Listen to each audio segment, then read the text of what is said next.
And I started the timer, by the way. Hello, everybody. Thanks for joining us in the chat room. Brian's not even doing a ad to start the show today. I just thought I'd say hi before getting started. Thanks for joining us. Got a couple mods in here, I see. If you're wondering how to become a mod in the chat room, you have to show up for a patron cast, and then perhaps once I've had a beer or two, you might get a mod. I don't know if I foresee it happening again. I mean, if it's someone good, if someoe's making if it's someone good, if you're high in Elon's patron rankings. It was like all really great patrons in there for the like all people I can trust, like people who have been patrons for a while. Well, we're about to find out if we can really trust. Yeah. Them.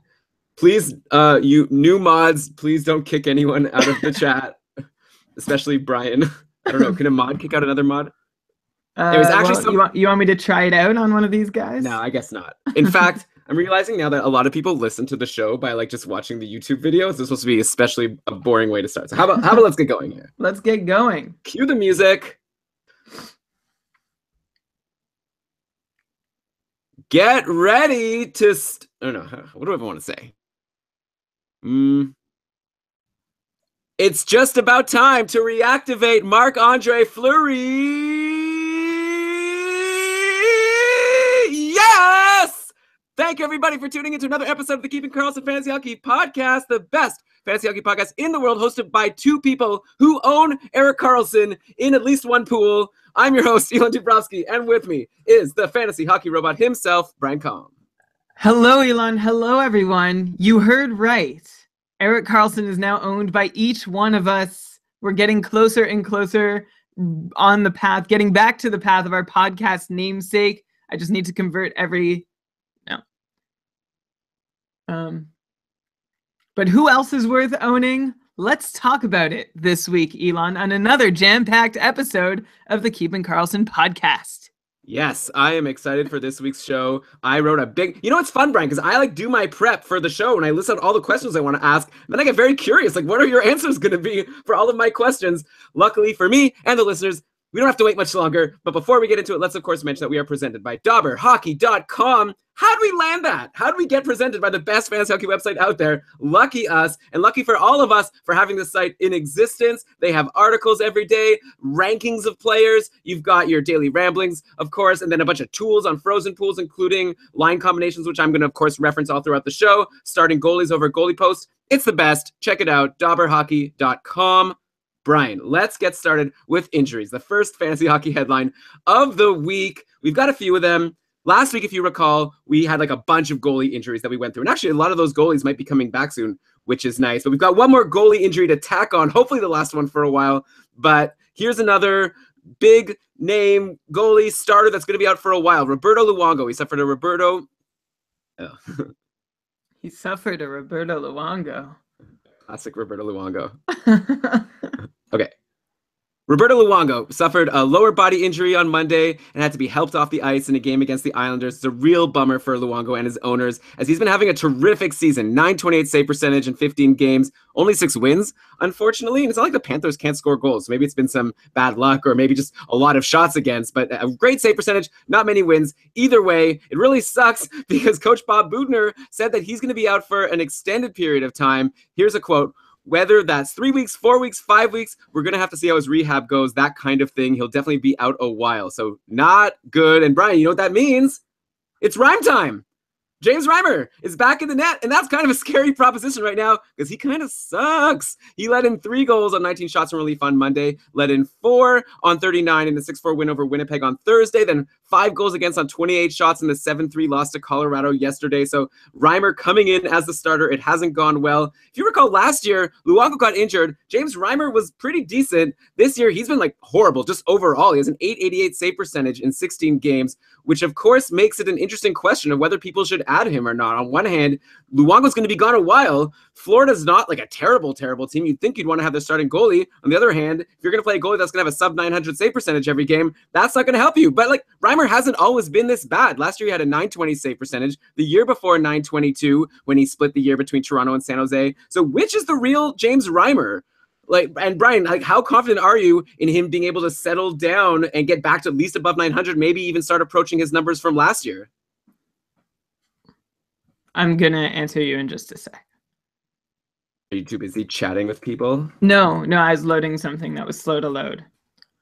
Well, first off, I think I take issue with you saying the Florida Panthers are not so bad. They currently rank 27th in the league with 26 points in 29 games, and they're in a bit of injury trouble, which we'll get to outside of the crease. But first, yeah, the injury to Roberto Luongo did not look good if you saw it live or like the GIF or whatever. Nobody watches it live. I should know from by now, Elon. So if you saw the GIF at your convenience, at your leisure, you saw that instantly something could be wrong. And so far, yeah, we don't know when he's going to come back. And rhyme time, well, it should be rhyme time, but has not been that time quite yet. We've had Jekyll and Hyde from James Reimer for quite a while now. Sure, he was a 920 goalie last year, but Reimer did that while being terribly unreliable. Fewer than half of his starts qualified as quality starts. And that's a weird thing to be an above league average goalie, but one who can't put up more than half of their starts as quality numbers. For context, since the last lockout, only 3 other NHL goalies have put up a 920 save percentage or better while starting 30 or more games and having fewer than 50% quality starts. The others were Andrei Pavlik, Craig Anderson, and New York Ranger Cam Talbot. Those all took place in 2014-15. So it is a rarity for this sort of inconsistency to be coming from a goalie who is putting up actually good numbers. Reimer is, of course, seeing a lot less of that up and down action this year because, well, he's just staying down. There hasn't been a whole lot of up.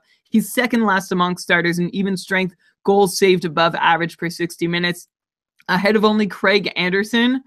Look, when James Reimer was acquired by Florida, I thought it was great for them, great for him, and I long felt that he had solid starter upside since his star turn with Toronto back in the lockout-shortened 2012-13 season. But based on what we've seen lately from Reimer and the Panthers, I'm not that into him. I'm not that into the team, and so I'm not very confident in giving him starts. Get him in there if you need starts. Otherwise, well, start at your own risk. Okay, well, we're going to get to another goalie who might be in free agency. Let's see if people can guess, listening now, who might be available in free agency that I might like better than James Reimer moving forward, not only for, a better numbers, but also for starts. But that'll be a little tease. But basically, you're saying, Brian, you could add him, but you'll be nervous when you do. Florida plays 4 games next week, including Detroit on Monday, so that might be a nice way for Reimer to get eased into the week, and then we'll have to go from there and see how he does. I'd imagine if Reimer continues to struggle, the new backup, Harry Sateri, will get in the net at some point. Is he any good? Who's that guy? Harry Sateri, aside from having one of the greatest names in hockey, is a 4th-round pick of San Jose back in 2008. He put up not very good numbers in their farm system for 3 years before crossing the pond and heading over to the KHL, where Sateri put up a 929 over the last 2 seasons. But the Finnish keeper still has not figured out the AHL, has a 906 save percentage in 12 appearances with AHL Springfield so far this year. Though, to be fair to him, none of the team's other 2 goalies who have seen time have fared well either. Here's the thing, though. I think Sateri has to get a crack if Reimer keeps showing all Hyde and no Jekyll, but I'm not so sure he's capable of taking sustained advantage. So I don't think he's someone you need to add, and you're seeing Reimer struggling. Oh, they got to go to their 3rd stringer. I don't think they're going to turn to him for that long or that quickly. Okay, so maybe that's one good thing for if you add James Reimer, you don't have to be super worried that he's going to get pushed behind by the backup. It looks like it's Reimer's net. Love it or hate it. If you're a Panthers fan, Harry Sateri is not going to be the guy to steal it. Oh, of course, who knows? We'll have to wait and see how he does once he gets into the net for a game. Okay, the Panthers, like you said, they're really hurting now. Dadonov is out, though he did actually skate on Saturday, and apparently he'll be back sooner than expected. That's the latest I've read on RotoWorld. And Alex Barkov went down, got injured while we were recording our Patroncast on Thursday. You could definitely tell there's a shift in the tone of my voice partway through the Patroncast when we learned that Barkov was injured. He's, of course, a core piece of my Keeping Karlsson Ultimate Patron Fantasy League team. But okay, enough about that. It looks like Barkov might be fine. He might even be back by next week. So phew. But it's interesting to see the top line yesterday was Trocheck, Huberdeau, and Nick Bjugstad. And then there was Jared McCann and Dennis Malgin both getting some power play time with Trocheck, Huberdeau, Yandel, and Ekblad. So yeah, like we mentioned Bjugstad as someone who was going to be getting on the top line with Barkov and Huberdeau in the last episode. And we thought that might be someone good to add. It even looked like he was going to be on the top power play. He's still on the top line, but it looks like he didn't get that top power play time. So kind of a bust for Nick Bjugstad. Brian, are any of these Florida forwards jumping out as you as someone to add right now until the team is healed? Like Bjugstad on line one, Jared McCann, Dennis Malgin getting some power play time? I can't say I want anyone in Florida other than Huberdeau and Trocheck up front. I'm happy with the shot rates over the last few games of Radim Verbata, Nick Bjugstad, and Jared McCann. So maybe them if you're looking like desperate to add a Florida Panther. I'm not buying too high on Dennis Malgin's 3 goals on his last 6 shots. I think Florida just needs to hope for Barkov to get back soon. In the meantime, I'm really not sure what sort of offense they're going to be able to cobble together. Okay, and then on defense, though, like I said, Yandel and Ekblad both on the top power play. Yandel's actually on a nice run right now. He had 3 assists, 2 power play on Monday versus the Islanders, 1 power play assist versus Winnipeg, and then 2 assists yesterday versus Colorado. So that's 6 assists in his last 3 games and 11 shots to go along with them in just 3 games. That's really good. Yandel was slumping early on and may have been dropped in a lot of shallower leagues. With this run he's on, he's up to 19 points in 29 games, which is a 54-point pace, a lot higher than we would have expected him to do at the start of the year. Brian, do you expect this pace to keep up, or do you fear that Yandel's going to go cold again? He may be available in some leagues. He might have been dropped during his cold streak earlier on. Some context for Keith Yandel: 23 games into the year, he had but 3 power play points. Now he's added 4 to that total in his last 6 games for 7 on the year, which actually puts him about on pace for what you would expect from the Florida Panthers power play quarterback. He's on a nice run for sure. He also has 3 or more shots in 6 of his last 8 games. In Yandel's first 21 games, he'd only done that like a few times. So that's a really good look for him. I think, again, it's going to be hard for Florida to get scoring with Barkov and Dadonov out, so keep that in mind. And we have also seen plenty of cold from Keith Yandel over the last few seasons. Ever since leaving the Coyotes, he has not been the most reliable player. But all that said, the way things are looking, I actually do think Yandel can still manage about 50-point pace the rest of the way when things are going well with Florida. It feels like a stretch when I come out and actually say it, but the numbers support it. Or at least the numbers I'm looking at and the way I'm looking at them. Someone else prove me wrong, because it still feels weird. Okay, well, we'll have to wait and see. Obviously, if you're in a bangers and mash league, he's a bit hard to hold in one of your D spots where normally you're getting help in hits and blocks. He's not going to help you there, but at least if you get some shots on goal, that'd be nice to go along with a 50-point pace. Okay, Brian, next injury. Let's go to Vancouver. Bo Horvat has a fractured ankle. He's week to week. He could be out a while. Too bad. Like, he'd been having a really decent season. 20 points in 28 games. That's a 59-point pace. Was likely going to beat his career high of 52 points from last year. So that kind of sucks. I hate it when I see a player really breaking out and then just having it short. And now he's not going to beat his 52 points from last year. Maybe he'll beat the pace. Anyway, the Canucks now, they've been trying out some different line mates for Horvat's superstar line mate Brock Besser. Yesterday in the 4-2 loss to Calgary, they tried a bunch of different things. There was some time of Besser with Berchi and Gagne, some Besser with Gagne and Marcus Granlund, Besser, Gagne, and Brendan Gaunce. So I don't know if we even need to talk about him. Marcus Naslund, by the way. Sorry, definitely not Marcus Naslund. I wish. Marcus Granlund, by the way, has taken Horvat's spot on the top power play with Besser, the Sedins, and Edler. He actually had a power play assist yesterday on a Brock Besser goal. So I guess, is Marcus Granlund the player that benefits the most from Horvat being injured, or maybe Gagne playing with Besser? Like, would you be adding either of these guys, Marcus Granlund or Sam Gagne?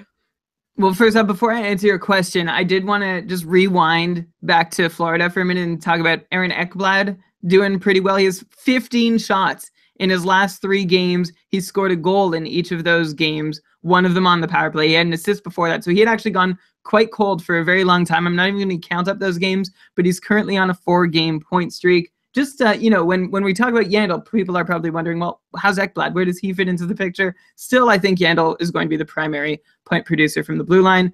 Okay, going back to your question about Marcus Granlund, Sam Gagne, can they fill Besser, or do they benefit from Horvat being injured? I don't think either Granlund or Gagne step into Horvat's production just because they step into Horvat's role. I think what I'm going to do is just keep an eye on them. It never hurts to add a top power play guy when you can, though. So consider Granlund if you have a dearth of guys in good deployment situations. But aside from that, I'm not rushing to grab either of the two. Okay, well, we're throwing the names out there for you, the listeners. You could always take a look yourself. Like, it's not as if this top power play is so amazing. Like, it gets hurt by Bo Horvat being out. Like, I wonder if someone like Brock Besser, should we be worried about him losing Horvat for an extended period of time? Like, so far, Besser seems fine. He has goals in his last 2 games. He's up to 27 points in 27 games overall. Like, he's having an amazing rookie season for sure. In fact, Brian, last year, Austin Matthews had 40 goals and 69 points, and Brock Besser's ahead of both of those paces right now. So I'm curious to know, not only are you concerned about Brock Besser in terms of Horvat being injured, but also on the other side, what do you think the chances are that Besser could beat Austin Matthews' rookie season from last year? Well, if you picture Brock Besser and Austin Matthews in a Mario Kart time trial race where you have Austin Matthews as the ghost racer and Brock Besser is the actual, he is ahead of him at the moment, not just in pace, but in actual production. He is ahead of where Austin Matthews was after 27 games last year. Last year, Austin Matthews at that mark had 12 goals and 8 assists for 20 points with 97 shots, averaging almost 17 and a half minutes of ice per game. Well, Besser has 15 goals, 12 assists for 27 points, but 74 shots on goal. So that's 20 fewer than Matthews did after 27 games. And Besser's also playing about 80 seconds less per game on average than Matthews was seeing through 27 last year.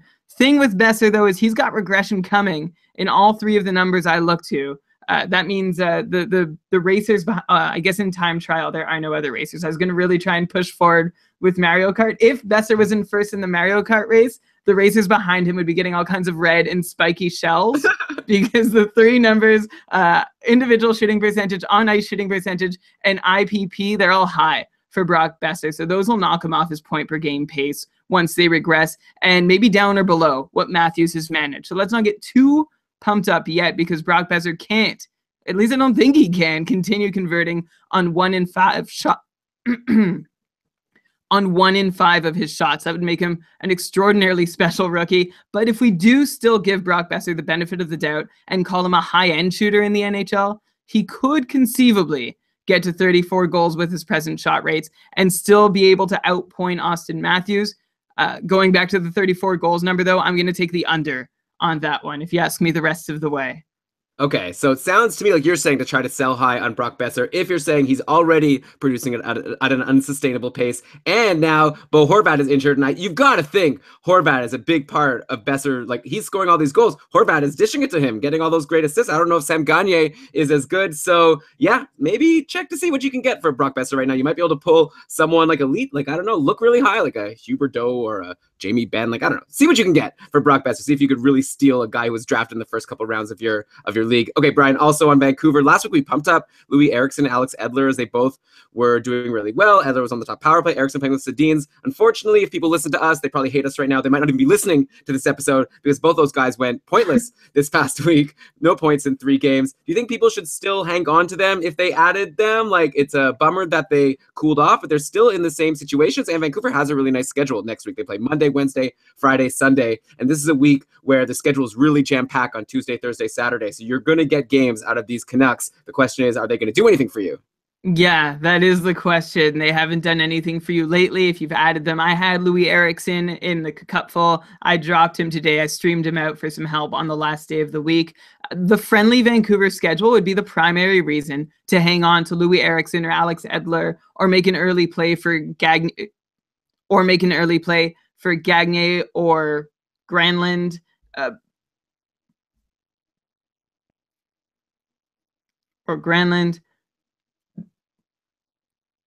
Eriksson and Edler specifically, and I guess the whole group, maybe they get better deployment than some of your other bottom roster or underperforming pieces. In that case, go ahead and add them for the good schedule. Otherwise, just keep watching because they'll have to show a little something for me to get really into adding them. Edler could, theoretically, though, like him especially, he could have better deployment than your number 4, 5, 6 defenseman, depending on how deep your league is. So still consider him, even though there hasn't been anything recently from him. Yeah, we always have to remember when we're playing fantasy hockey, like you can't just look at the last 3 days and then make that like your primary decision maker for the future. Like Edler was in a good situation last week. I feel like, his chances of getting a point tomorrow were almost like I was about to say just as good as his chances to get a point like the first game of last week. Maybe Horvat being injured decreases that somewhat, but he's still in a good situation. So yeah, I wouldn't like totally drop him if you were excited to add him to your roster before. Still helps with some like shots and blocks. Okay, next injury, Jaden Schwartz. He sustained an ankle injury yesterday versus Detroit, and word is he'll be gone for a while. So this sucks. Like last week we had a bunch of injuries, but none of them were super long term that I can recall. Now we've got Horvat, Luongo, now Jaden Schwartz, all going to be gone for a while. Schwartz, he's not even going to be reevaluated until 6 weeks from now. So who knows how long he'll actually be out. This is another huge bummer, a worse bummer than Bo Horvat, because Schwartz was having an amazing season, 35 points in 30 games so far. So that's a huge loss to his owners. You're not going to be able to replace him. Huge loss for the Blues, of course. So this opens up a spot on the top line and the top power play in St. Louis. So we definitely have to dig in here and see if there's anyone worth adding now that Jaden Schwartz is going to be out long term. The lines had already kind of been in flux. Like Tarasenko actually got bumped from the top line, or maybe you could say that Stastny and Sabatka got promoted to the top line to play with Tarasenko, depending how you want to look at it. But it looks like it was Schwartz with Alex Steen and Braden Shen playing on that first line. Now with Schwartz out, it looks like Dmitry Yaskin got bumped up to play with Shen and Steen after the injury. Tarasenko stuck with Stastny and Sabatka. Yesterday, it was Paul Stastny who got promoted to the top power play in Jaden Schwartz's spot, so that's really good for Paul Stastny, who's already playing with Tarasenko. So last week, I think we were saying maybe it's time to finally let go of Stastny, but maybe hold on because he's playing with Tarasenko. Now if he's going to be on the top power play as well, I'm not even going to ask you, Brian. I'm going to say like probably you want to hang on to Paul Stastny at this point, or stream them in if you can. So Brian, I'm going to name some other Blues for you and tell you a little bit about them. And then I'll be curious at the end to know which of these guys do you think have potential. And they might be, these are all people who I think might be in free agency, and people might be wondering if you think they should add him. So I already talked about Paul Stastny. He's cooled off, but if he's going to be playing with Tarasenko and on the top power play, I think he's good. You got Vladimir Sabatka also playing with Tarasenko at even strength, and he's been on a nice run with 1 goal and 5 assists in his last 7 games, 21 shots in that span. Also, Sabatka's been getting huge minutes, so that's obviously not going to decrease now that main top 6 guy is injured for a while. Then we have the aforementioned Dmitry Yaskin, who was promoted to the top 6 during the last game. We'll see if he gets to stay there moving forward. He'd already been on a bit of a run. He's currently riding a 3-game point streak, even with super low minutes, which could increase. Those minutes could increase. So this could be good news for Dmitry Yaskin if he could stay playing with the red hot Braden Shen and the not so stinky Alex Steen, I guess. Let's give him some credit. Okay, then we have Patrick Berglund, who actually recently returned after missing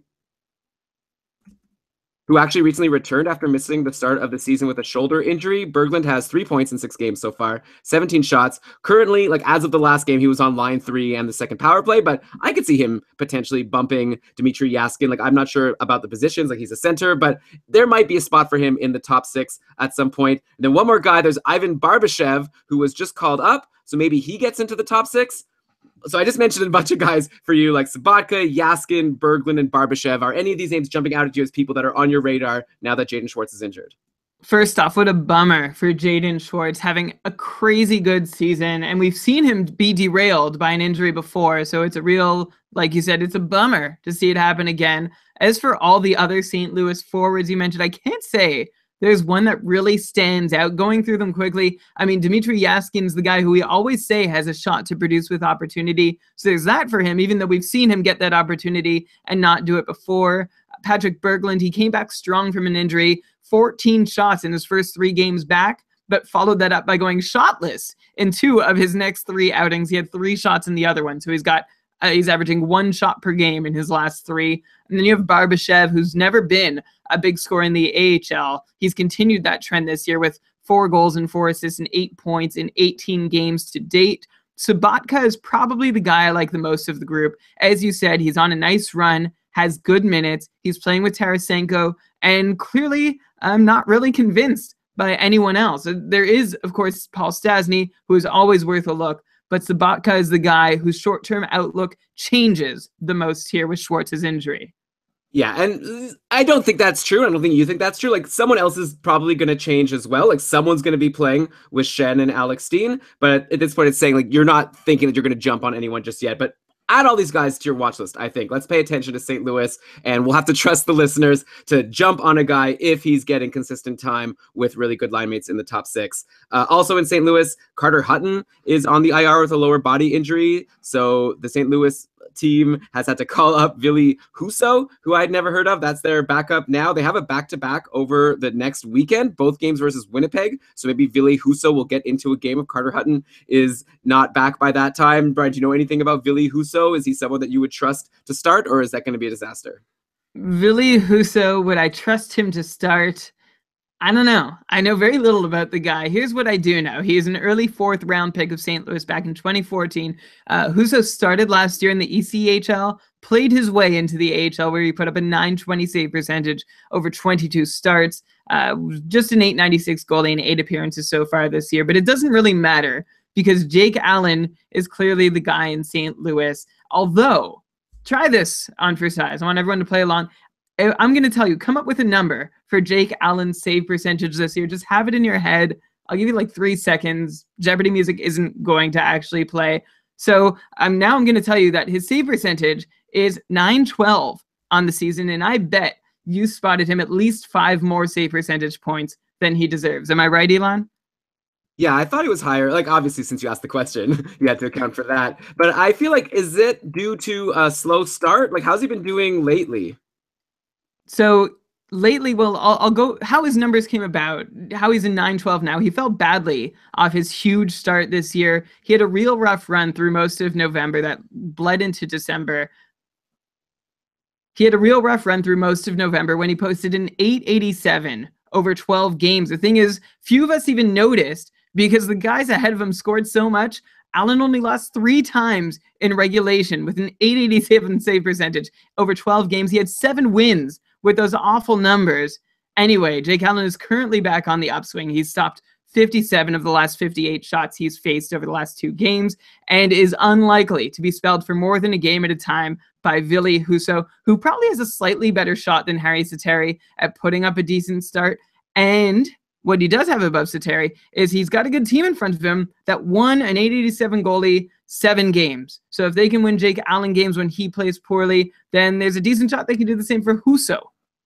Yeah, so he might be a good guy to watch for a spot start later on in the week. And Jake Allen, definitely don't think of him as a .912 goalie if you're considering trades or anything like that. I think we all are pretty confident that Allen is going to be at least league average. He's been pretty good lately. And I'm not even done with injuries on St. Louis. Apparently, Alex Pietrangelo took a puck off his foot yesterday. He's not playing today. Actually, the game's already started. St. Louis is winning 1-0 against Buffalo. Oh, Braden Shen scored, assisted by Joel Edmondson and Alex Steen. So there you go. Some up-to-the-minute news here. But yeah, Pietrangelo's injured. Definitely grab Parayko for however long Pietrangelo is out if you can. I think that's obvious. Parayko's already doing great. He has 11 points in his last 12 games. 5 of those points have come on the power play, even though he's been on the second power play. Hopefully Pietrangelo won't be out long. It doesn't seem like he will be, but I guess we haven't heard an official word yet on exactly how long he'll be out. But Parayko obviously rises in values tremendously. Though, actually, if you take a look at St. Louis's power plays today, it's been interesting. I guess we're only like mid-game. Berglund, Sabatka, Stasny, Tarasenko have had a lot more power play time than Yaskin, Shen, Steen, Tarasenko. What are they doing? Okay. Actually, I'm going to take that all out. Why? I don't even know what I'm talking about. I don't know either, but it seemed like you were going somewhere. I didn't realize Tarasenko was on both. Okay. I'm just going to go back and say, Parayko is already doing great. He has 11 points in his last 12 games. 5 of those points have actually come on the power play, even though he's been on the second power play unit, which is obviously great for him. Maybe one day he'll prove me wrong and steal the job from Pietrangelo. But definitely right now, while Pietrangelo's injured, you got to grab Colton Parayko if it's like super shallow league and he's available somehow. Okay, Brian, next injury. The Pittsburgh Penguins are a bit banged up right now. Justin Schultz has a lower body injury, could be out for a couple of weeks. Doesn't seem to me like anyone really benefits here aside from Letang having less competition in the short term. Didn't seem like Justin Schultz was providing much competition anyways. Oli Mata has already been seeing consistent second power play time, and he'll probably continue to do so, but he's not doing anything with it. Like, I don't think he's worth adding if he wasn't before. By the way, Ryan, Chris Letang, he has 6 points in his last 4 games. He's up to 24 points in 31 games on the season. That's a 63-point pace. That ties Letang for second in defenseman points with Doughty and Leddy. John Klingberg, by the way, is in first. I bet you wouldn't have guessed that Letang, Klingberg, Drew Doughty, and Nick Leddy would be leading defensemen in points at this point in the season. That's interesting. Now, I don't want to jinx anything, But I'm just going to remind the listeners that we did say at the start of the season, someone asked us about if they should trade Chris Letang, and it wasn't like the greatest return. And I recall saying, don't trade him now. Wait until he goes on a really good run to start the year. And then if you're nervous about his, injury potential, then maybe trade him once he's doing well. So I don't know if you should do that. I don't know what's going to happen. All I'm saying is Chris Letang is looking really, really good right now, and he's healthy. And I'll bet a lot of people would be happy to add him to their teams. In the interest of no jinxes, that concludes our Chris Letang talk for this episode. Okay, and then another injury. Patrick Hornqvist got hit in the face with a puck yesterday, and he left the game. No word yet on the severity of the injury. Hopefully he's not out long. I really depend on him in my shallow bangers and mash league, and I hope that he'll be fine. But also, I hope he'll be fine because I'm sure he's a really nice guy, and I want him to be okay. That must hurt, getting hit in the face with a puck. Damn. Got to wear one of those masks or something. Anyways, looks like Jake Gensel jumped on the top power play when Hornqvist went out, so we'll have to wait and see who ends up taking Hornqvist's spot on the first line with Crosby if he happens to be out long term. Someone named Dominic Simon, or is it Simon Dominic? Dominic Simon. Okay, that's always fun when someone has two first names. Okay, someone named Dominic Simon played with Crosby and Gensel for a bit of yesterday's game. It was his first game of the season, and he put up 2 assists. So, Brian, who's Dominic Simon, and should people jump on him if he's announced to be on line 1 for Monday's game as well? Dominic Simon is an undersized 21-year-old winger picked in the 5th round by Pittsburgh in 2015. In addition to having 2 first names, the Czech winger currently ranks 2nd in scoring for the Baby Pens with 3 goals and 3 assists and 16 points in 20 games, behind only Daniel Sprong, who has just 1 first name, but also 1 sound effect. And should anyone add Dominic Simon if he's on the first line in Pittsburgh? The answer to this question is, as it has been forever, sure, may as well give it a shot. Okay, but you're not especially excited about him, it doesn't sound like. No, like, it's as excited as I would be about Brian Rust on the first line. Okay, well, hey, a lot of people were adding Ryan Rust when he was on the first line, so definitely keep him in mind. Let's hope that Hornqvist is just back, but if not, pay attention. If Dominic Simon is there, he had a good game the last game, so I'm sure he'll be back on the top line if Hornqvist is out. Okay, seems like perhaps we got too excited about Tristan Jarry having 2 good games against Buffalo last week. Here's another. This is like our apology episode, I think, because we recommended those Vancouver guys. We also said many times throughout the show, you need to go and add Tristan Jarry. And what did he do for the people who picked him up after listening to us? He really stunk. He really stunk this week. He had 3 straight sub 900 save percentage games. He was pulled for Casey DeSmith after letting in 3 goals in the first period yesterday versus Toronto. At this point, apparently Matt Murray is making good progress, and he skated with his teammates on Saturday, so he could be back soon. Should Jarry owners at this point just like cut bait, not even worry about him? Start let's say you have another player in free agency that you're excited to add, but you don't have anyone to drop. Can you just drop Tristan Jarry at this point? Maybe you lose a game or 2, but clearly he's not doing that well anyways. I don't know, Elon. That obviously needs a lot of context. If you're desperate for starts, I would not drop him. If there's a big bonus for wins in your league, I would not drop him. If he's like your 4th goalie and there's other guys available, or like you could do more with a skater in case he doesn't start, then drop. Like, this is a very league specific question. Just to complete the other half of the current crease situation in Pittsburgh after Jarry was pulled, Casey DeSmith only saw 9 shots over 38 minutes of ice time, which is unfortunate because we didn't see much of him get tested. He did let one of those 9 shots get past him. And yeah, the starter is unknown for the next game. So keep an eye on it, I guess.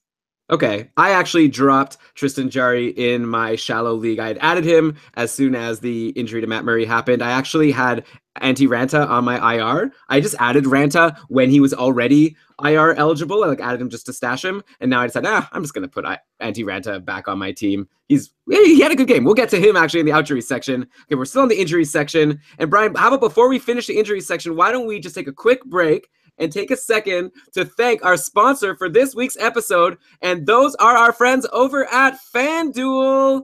FanDuel is so fun. It's daily fantasy hockey, and it's a great way to build a new team every single day. You don't have to worry about if you listen to us and added Edler and Erickson and blew your week. Forget those guys, or now buy them for cheap on a day on FanDuel because probably their price has gone down. Because, by the way, how it works, you got a budget. You got to build your team based on your budget. It's a lot of fun. It's a lot of fun trying to pick those it's kind of like you take your Kucherov or your Crosby or whatever, and then you have to find these budget guys to fill out the rest of your roster. I really enjoy this. New contests starting every day. You play whenever you want. Something for everyone. Lots of contests to choose from starting at just $1. Just pick a contest, choose your team, watch your score real time. We have our Keeping Karlsson FanDuel League running every Tuesday, and I kind of suck. So this is, again, my week of admitting that I suck about everything, I guess. I did really badly last week. Brian did great. I came in, 21st out of 25th?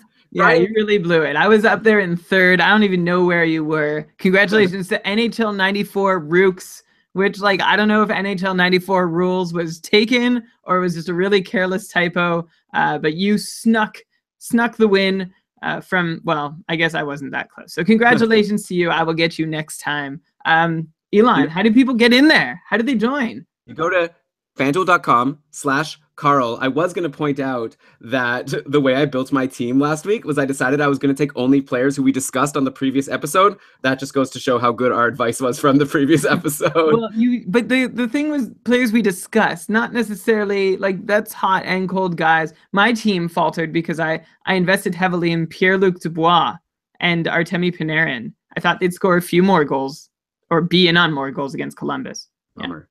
Yeah. Anyway. I had Tristan Jarry, who lost to Rangers. Anyways, okay, good job to NHL 94 Rooks. Join us. Monday night, it's going to open. The contest is going to open. You just go to fanduel.com/KARL. And also, you even get some other bonus thing when you sign up for FanDuel. Brian, why don't you tell our listeners about that? Elon still doesn't know what this is, but you do now. New users of FanDuel get free entry into the NHL Breakaway. New users get free entry into the NHL Breakaway with thousands of dollars in cash prizes guaranteed to pay out when you make your first deposit on FanDuel. Just visit FanDuel.com and sign up with the promo code Carl. That's FanDuel.com, promo code KARL, void where prohibited. Okay, let's go to our next injury. TJ Oshie has an upper body injury. He won't play tomorrow for sure. That's been announced. We don't know beyond that. Interestingly, Andrei Burakovsky recently returned from his injury, but he didn't take Oshie's spot in the top six in his first game back on Friday. The lines in the 4-2 win over the Rangers were Ovechkin, Backstrom, and Tom Wilson, and then Kuznetsov with Vrana and Alex Chiasson. Burakovsky couldn't bump Chiasson. And then it was Connolly, Eller, and Burakovsky on line 3. So Burakovsky continues to be the snoozer that he was before he got injured. Obviously, no one has him. If you stashed him in IR, don't drop someone to bring him in if he's going to be in the bottom 6. Brett Connolly actually took Oshie's spot on the top power play, and he's definitely been enjoying this role. He has 3 goals in his last 4 games, 2 of them on the power play. Another person who's really enjoying their new role is Tom Wilson, who put up an assist on Monday versus San Jose, had a 2-goal and 2-assist game on Wednesday versus Chicago, and he had a goal and an assist Friday versus the Rangers, and that was along with 6 hits in that game. So Tom Wilson filling your stat sheet. Obviously, playing with Alex Ovechkin and Nick Backstrom is really good. Ovechkin, by the way, he's been tearing it up lately. He has 8 goals and 5 assists in his last 8 games. Backstrom has 2 goals and 8 assists in his last 8 games. And obviously, Tom Wilson is riding right along with them. Brian, is Tom Wilson an obvious ad, especially in a hits league, for as long as he's on this top line? And even without hit, what, right away you're saying no? Well, I just we're revisiting this. Even without hits, I'll finish your question. Where do I like him? Right? Is that where you're going? Well, I'm going to say even without hits, how would you rank Wilson, Connolly, Vrana? These guys on the Washington Capitals that aren't Ovechkin, Backstrom, and Kuznetsov. Who do you like next? Sounds like you're saying you don't like Tom Wilson. He's killing it right now. Well, here's the thing with Tom Wilson is that, he's back on the top line, and he's done this before. He's had little, wonderful bursts there before where I'm you might as well try him out, and I'm still saying that. But the truth is that Tom Wilson is not a very good hockey player and has very little business being up on that top line. For as long as he is, though, how can you resist? The other guys aren't doing much themselves and aren't in positions in the lineup to do much of anything either. So in their current roles, I'd probably just stick with Tom Wilson for as long as he's up there. Who has the best upside of the group? If they all had the exact same role or similar roles, I would still, I guess I'm still holding a candle for Burakovsky at this point. He let a lot of people down going into this season. This is a good chance for kind of a fresh start. So we'll see what he can give us in his first 5-7 games back. And then I'll have Vrana, then Connolly, and then Wilson at the bottom of the group. Wow, okay, but as far as who to add now, I would say I would flip it. I'd want Tom Wilson playing with Ovechkin and Backstrom, or I'd want Brett Connolly playing on the top power play. Those are the 2 guys I'd be streaming in for next week. I agree. Based on their current roles, I'm with you. Okay, and then let's go to the D on Washington. They're all doing well. John Carlson, 4 assists in his last 4 games. I guess they're not all doing well. All the ones I'm going to talk about are doing well. So yeah, John Carlson's still rolling. He also had 7 shots on Friday versus the Rangers. He's great. He's not available. Don't worry about him. Okay, but I think people need to not overlook Matt Niskanen, who's been really great himself. He has a goal and 4 assists in his last 7 games. He's also taken 2 to 4 shots in most of these games. He's also putting up a couple of blocks. I've been surprised to see him in free agency in so many leagues. I feel like last year it was very rare to see Matt Niskanen dropped in a league. This year, I saw him in my Cupful division. Kind of wish I added him. I don't know. I have a lot of defensemen. But Brian, in our joint league, we added him recently, and he's been doing really well for us. We get extra points for these hits and blocks that he puts up. Do you agree that people should be taking a close look at Matt Niskanen right now if he's in their free agency?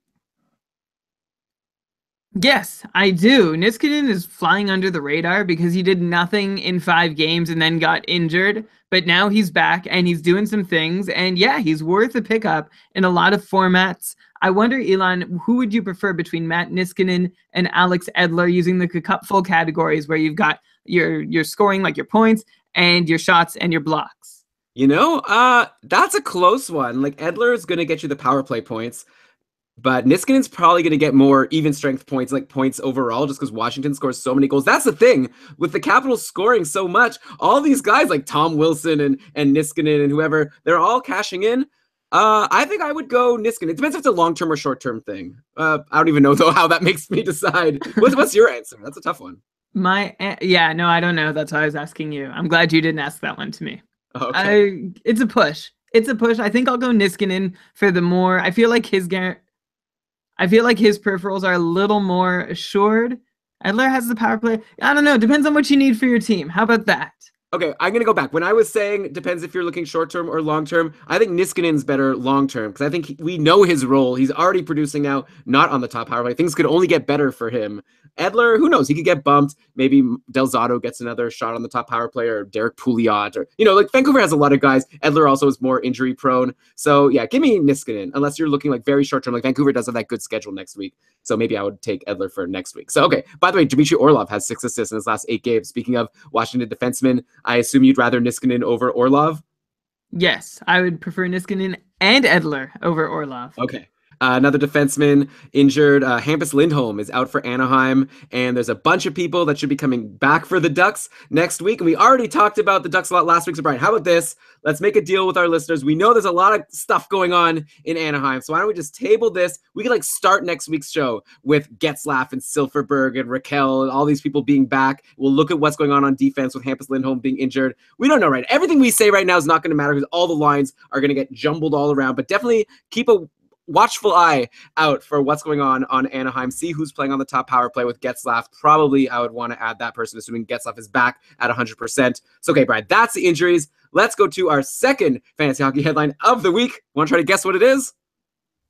Outjuries. Of course. I don't even know why I say it. It's not even a headline. It's more like a topic. So how did I come up with this verbiage for how I introduce segments of the show? But yeah, let's talk about outjuries, which, by the way, isn't a real word. Sometimes I forget that outjuries isn't a real word because I say it so often. We coined that phrase 4 years ago. I wonder if it's... Oh. Go. No, you go. I was going to say, yeah. I don't have anything really to say. Okay. I wonder if there's any residual checks coming our way from other podcasts using outjuries. Let us know if you've heard another podcast saying outjuries. I'd be curious to know. I know Bangers and Mash got out there. It was mentioned on the Dauber Prospects podcast a few times. I wonder if outjuries has gotten there as well. Anyways, outjuries. Players who are not injured, they're outjured. They're back. Let's start in Vegas with David Perron, who returned to the Golden Knights for Friday and Saturday's games. He had an assist at Nashville, a power play goal, and an assist at Dallas. He's great, right? Yesterday he played on, I guess, line 2 with James Neal and Eric Hawala. Marcia So, Karlsson, and Riley Smith, I assume, is line 1. Anyways, Perron saw close to 50% of the power play time. Seems like Vegas runs 2 pretty even units. So if you're seeing power play time, you're going to be seeing around 50% of the time. Perron is now up to 22 points in 23 games on this season. He obviously must be owned in all leagues, right? Do I even need to ask you this? I know you're the big naysayer for Vegas people. Anyone who's ever listened to your advice about Vegas players have missed out on a ton of production. Are you going to tell them to continue missing out on Perron's production if somehow, he's probably not, so it doesn't even matter, but if he's somehow available? I changed my tune a week or 2 ago. If there's one thing that the Golden Knights have shown themselves good at this year, it's outrunning, staving off regression. And David Perron is doing that exactly. He's a 10% shooter in his career, converting on 17% of his shots. His on-ice shooting percentage is 4 to 5 percentage points higher than it should be. His IPP is on the high end of his career numbers, reasonable enough, I guess. All this to say, go get him. Why not? Grab him, enjoy the ride, and cut bait if and when the hockey gods ever catch up to these guys.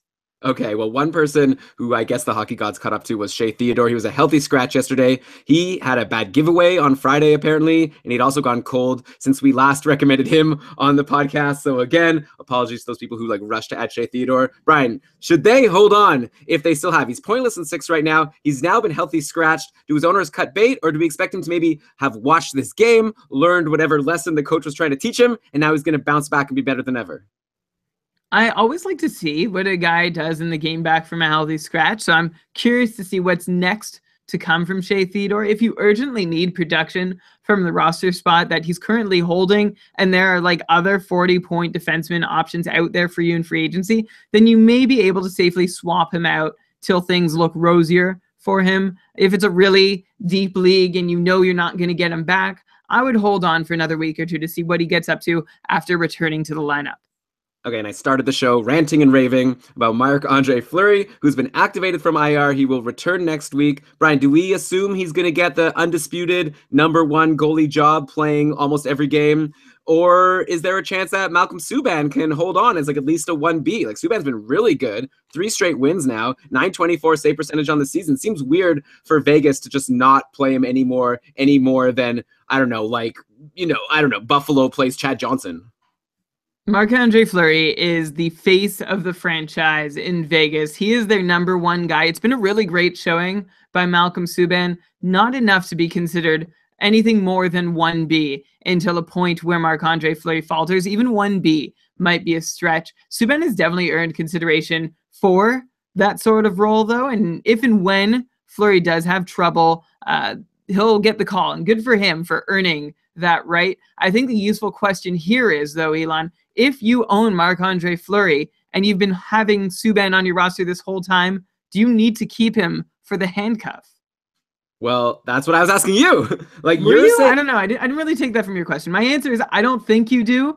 If you're the really cautious type, you may want to hang on. If you were someone who owned Lettinen last year and held Niemi for the majority of the year anyway, then maybe, although you can expect better numbers from this handcuff than that handcuff. If you're one of those people, then you probably lost your league. I am one of those people. And how did you do? I lost my league. Yeah. By the way, do you think this face of the franchise thing, this is what we were saying at the start of the year when we assumed Vegas would be a crappy team. And so, yeah, they might as well just try to sell tickets and go with their quote unquote face of the franchise. At this point, they're in the playoffs, right? They're in the picture. They need to do whatever they need to do to win, right? I think all this face of the franchise stuff goes out the window once they're actually a contender. Does that have any merit, or is that just a stupid rambling I just did? Does what have any merit? Sorry. Were you not listening to anything I just said? I missed it. It was a good rant. I'm sorry. I basically said that does it really matter who's the face of the franchise, quote unquote, because now they're a contending team. I feel like face of the franchise is something that you're concerned about when you just want to sell tickets. Now that they're a contender, they need to try to win games. Okay, I'll respond now. Maybe there's something to it, but not a fantasy relevant conversation, so I'm not going to think too hard about it. Well, it will be fantasy relevant if Marc-Andre Fleury loses. Let's see. Okay, we're done. That's fine. I guess other faces have emerged. They've had a really great showing from the rest of the team, and there's been a lot to be excited about in Vegas. Initially, going into the season, it's they really need a guy, such a media-friendly guy like Marc-Andre Fleury, because he's going into a non-traditional hockey market. They're going to have very little to be happy about, so they have to have this affable centerpiece of the franchise. You're right. Maybe there's less importance for that, and maybe Malcolm Subban has grown his own fan base at the moment. Yeah, it'll be interesting. So we'll definitely have to watch out on that. And yeah, it's tough to decide if you hold on to Malcolm Subban. I dropped him in the cupful. Probably cost me my goalie categories this week. I'm interrupting you because your sound did the crazy thing again. Oh, okay. Just start from the end of that answer. What did you say again? I forget. Okay. Okay, I'll say okay. You were just saying something Malcolm Subban, blah, blah, blah. Okay, yeah, thank you. So yeah, obviously we'll see what happens. We'll report back on what's going on in Vegas once Fleury is back. It's a tough decision, like whether or not to hold on to Malcolm Subban because he's been so good. I dropped him in the couple once I saw that Fleury was going to be coming back, so I thought it'd be better to get some more skater games. I probably cost myself the goalie categories by not having Subban, so maybe I should not have done that. But obviously that was really dumb because Fleury wasn't back yet. Now Fleury's back, so it's a whole other question. Okay, let's go to another out jury, another goalie. Let's talk about Antti Ranta, who returned yesterday for the Coyotes at Columbus. He had a great game. He stopped 33 of 34 shots. All right, what an amazing return for Antti Ranta. But of course, Arizona still found a way to lose because they got shut out. Come on, give your goalie a goal when he's coming back from injury. That sucks. So just a heads up, Ranta is now up to a .919 save percentage on the season in 14 games. If you recall, he stunk for like the first 2 games and then got injured, and then everyone assumed he was going to be a huge bust. Yeah, I think he's a good goalie. Like, Brian, what do you expect from him moving forward? We had a question on Twitter from MKWan. Anyways, cool name. He asked on Twitter who he should choose between Ranta, Leonard, and Howard. And I was having a tough time. I ended up going with Leonard. But just because like Ranta is a good goalie, but if Arizona's not going to score any goals, like he's not going to win very much. All right, I was explaining one of my tweets from earlier this week. I know, I got it. That is the trouble with going for Antti Ranta. Arizona has won just 2 of their last 8 games. You mentioned they need to score a goal to support their goalie. That was not just a 1-game problem. The Coyotes have offered up just 11 goals of support over their last 8 games. So I'm not so pumped to get their goalie. That said, I do have more faith in them turning their ship around compared to Buffalo. So I will take Ranta ahead of Lehner. Jimmy Howard's a little tougher to pick, but I think Ranta can put up better numbers through the year. So I would put Ranta, I don't know, I'd call it even between the two. If you can stream them both, like if they're both available, just go with the hot hand or the better schedule. Okay, and since we're on Arizona and their inability to score, can we officially call Clayton Keller a snoozer now in one-year leagues? I'm really sorry to all the Clayton Keller fans, but like if you like had the option to add him, Brian, in your cupful tier 1 Sweden division, would you even add him? He has no goals and 6 assists in his last 15 games. Very hard to justify having him on your roster right now.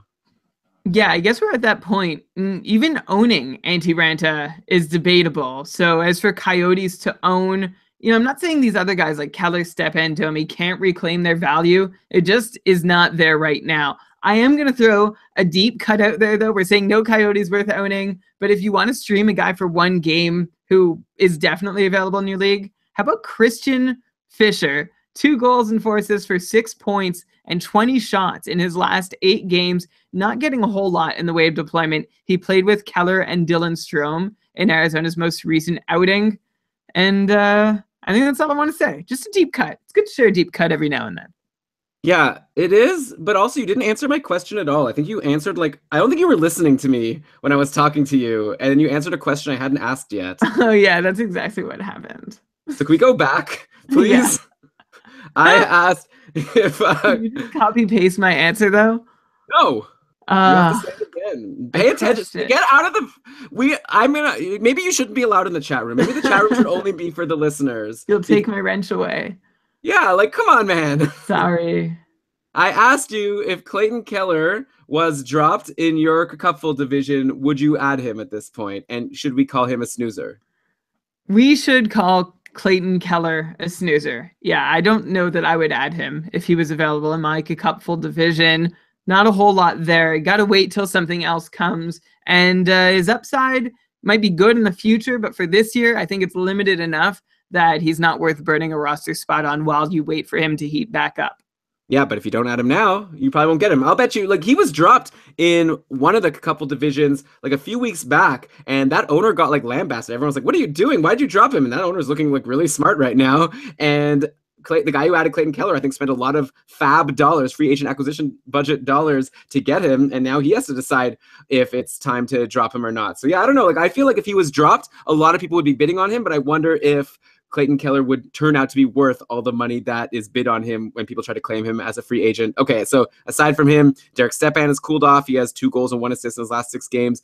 Max Domi doing nothing. Are we at the point now where there's no forwards or basically no one worth owning on Arizona aside from Ranta and Oliver Ekman-Larsson? Yeah, I guess we're at that point, and even owning anti-Ranta would be debatable, as we just covered. I'm not saying that these other guys like Keller, Stepan, and Domi can't reclaim their value later in the season at some point, but it just isn't there right now. And even if those guys are taken in a really deep league and you're still hankering for a Coyote, how about this name that I want to throw out there? Christian Fischer, 2 goals, 4 assists for 6 points on 20 shots in his last 8 games. Not seeing a whole lot in the way of deployment, though. He's played with Keller and Dylan Strome in Arizona's most recent outing. That's the end. There's no conclusion. Just like to throw out a deep cut every once in a while. Yeah, so you can pay attention to Christian Fischer, but I don't think you should add him. I think we've talked about some other players that you might want to add ahead of him if we're talking about how Arizona's having trouble scoring goals. All right, sorry to all you Clayton Keller owners, but he's out of the Calder race right now, right? It's definitely going to be between Besser and Barzal, I think. Maybe, though, there's another guy who could sneak into the conversation, because, Brian, we're on a new segment of the show now. We're outside of outjuries. We're on to the next fantasy hockey headline of the week. Line changes, teams who have changed up their lines. These are not headlines. You can't call them. This calls back to, like, I think maybe 3 years, like in our second season of the show, where we decided to structure it in terms of fantasy hockey headlines. And like you would say, like there was supposed to be 3 big ones, but we ended up having like 11 or 12 by the end of the run of the headline situation. I don't know why you've gone back to it now. I don't know. I just like saying it. It's like a fun phrase.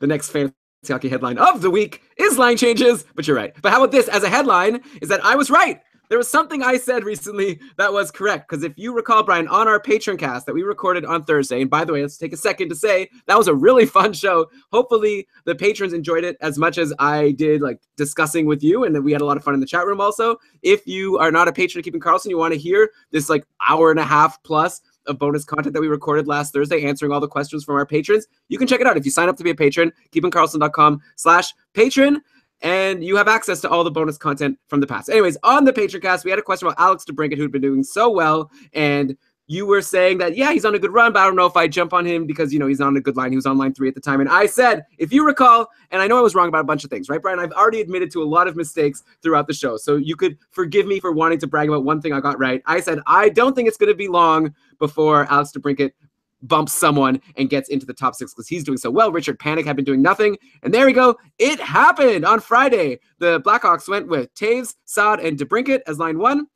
And then Kane, Anisimov, and Schmaltz for line 2. DeBrincat scored a power play goal on Friday versus Buffalo. He also had an assist Wednesday at Washington. He's up to 21 points in 29 games on the season. It's a 59-point pace. Now he's in the top 6. So can we call him a must-own at this point? And like I was hinting at, is there potential for a potential Calder nomination? Like, I'm not saying I think he can beat out Barzal or Besser. Like, a law would have to change for that to happen. But maybe at this point, Alex DeBrincat is ahead of Clayton Keller as someone who might get that 3rd spot on the Calder nominee list. We've seen him get up into this spot before in the season, and he wasn't able to hold it. So I'm not ready to like say, oh yeah, he's there to stay. He's going to be able to score enough to merit Calder consideration. Yeah, his name's in there. If you're looking at the top 6 or 7, I would probably put a guy like Charlie McAvoy ahead of him as the 3rd guy behind Barzal and Besser to be nominated, though, before I have faith that he's going to be that 3rd guy. That's fair. Okay, but anyways, back to the fantasy relevant thing. Like, do people need to be rushing to add DeBrincat at this point if he's in free agency? I feel like yes. Like, there must be someone you could drop for someone on the top line on a nice run. Sure. Okay, you're lukewarm on it. You can hear how, I mean, I came into the season being like incredibly high on him and thinking that he was going to be the rookie that might not be the highest scoring rookie, but was going to turn the most heads and get the most attention. The truth is he just hasn't had the opportunity to do that yet. And I wonder if finally, about 30 games into the season, he's about to get it. Call me crazy for not being ready to think that this is going to stick. If it does, though, I am excited about it. So sure, if you have room for a speculative ad, if he does hold this deployment, then go ahead and add Alex DeBrincat. How about that, Elon? I don't know. It's just he like I said, he's already on a 59-point pace, even not with this deployment. And like you tell this story, you've told it before, how you were so high on DeBrincat, and then he really let you down. Like I feel like it was like the next week after the season started, you were like, okay, forget about DeBrincat. Like I don't think that you should have let him hurt you so much that you can't get back to loving him again. He's doing great. Hey, but he's pointless today. So maybe I'm going to look dumb. I don't know. But the whole game is pointless, by the way. It's 0-0 between Arizona and Chicago. Corey Crawford, I wasn't planning on bringing him up, but he's come back from injury and he's been great. And Scott Wedgwood is playing today. So we had all that talk about Antti Ranta. Maybe Wedgwood will challenge, though. I doubt it. I know you love Wedgwood. Anyways, okay, we're on Chicago right now. Let's also mention that Cody Franson is injured, not because I think that's super relevant. I know there's a joke in the Facebook group that I love Cody Franson so much. It's not true. But now we have Gustav Forsling, who had a big game versus Buffalo. He put up a goal and 2 assists. We got a lot of questions. People asking us if it's time for them to add Gustav Forsling. I feel like he's not even on your radar at all, right, Brian? He actually is on my radar, Elon. He was supposed to be in the lineup to provide some offensive punch, and we've seen it in a couple isolated instances this year. So he's on my radar, but no more than a guy like Cody Franson, who it's very interesting to see you so quickly and hastily trying to distance yourself from. What a turn. I was never close to him. This is fake. Like, this is not true, what you're saying. Like, I think I said at one point in a discussion about Brent Seabrook, and I was saying, hey, you know, even Cody Franson's getting more power play time than him. Like, at the time, that was true. So, like, why would you hold on to Brent Seabrook? I was never saying that people should be rushing to add Cody Franson. And by the way, speaking of Seabrook, he's been seeing now a lot of power play time. He's been on the top power play, actually, but has gone 20 games without a power play point. Obviously not doing much with it. And he actually just has 2 assists in his last 10 games. He has no shots in each of his last 2 games. That's before today. Obviously no points today since the game is tied. Seabrook has 5 shots. Damn, every single time I want to ask you if it's time to drop Brent Seabrook, he has a decent game, and now you're probably going to say, oh, he took 5 shots. He's probably worth holding. I'm curious to know, like, are you going to give permission for people to finally let him go, or now are you going to say he's had a big shot game today? So it's the big return to 35-point pace is coming. Oh, he took 5 shots, so he's probably worth holding. No, have I not already said that Seabrook is droppable? He was keeping up good enough shot and block numbers to stay semi-relevant, even without getting points. But yeah, with those gone, if he's not getting those shots and blocks, which of course he is again today, so I don't know. Look, Seabrook is only worth hanging on to in deeper leagues where you're hoping he'll somehow, some way cash in on the power play minutes he continues to get while putting up a respectable amount of peripherals. Fine. Earlier in the year, you traded Kyle Turris for Brent Seabrook. Do you wish you could have it back? Turris is on such a good run right now. We'll get to him later. Yeah, but the guy I traded Turris to dropped him, and I still have Seabrook, so I guess I won the trade. Good job. Okay. We're on line changes. If you recall what Fantasy Hockey headline we're on, it's line changes. So good news for Wayne Simmons owners, as he was promoted to line 1 with Giroux and Couturier a couple games back, and he's doing great there. He's responded with 3 assists and 1 assist. Wait, why did I write that? 3 goals, probably. Okay, one sec.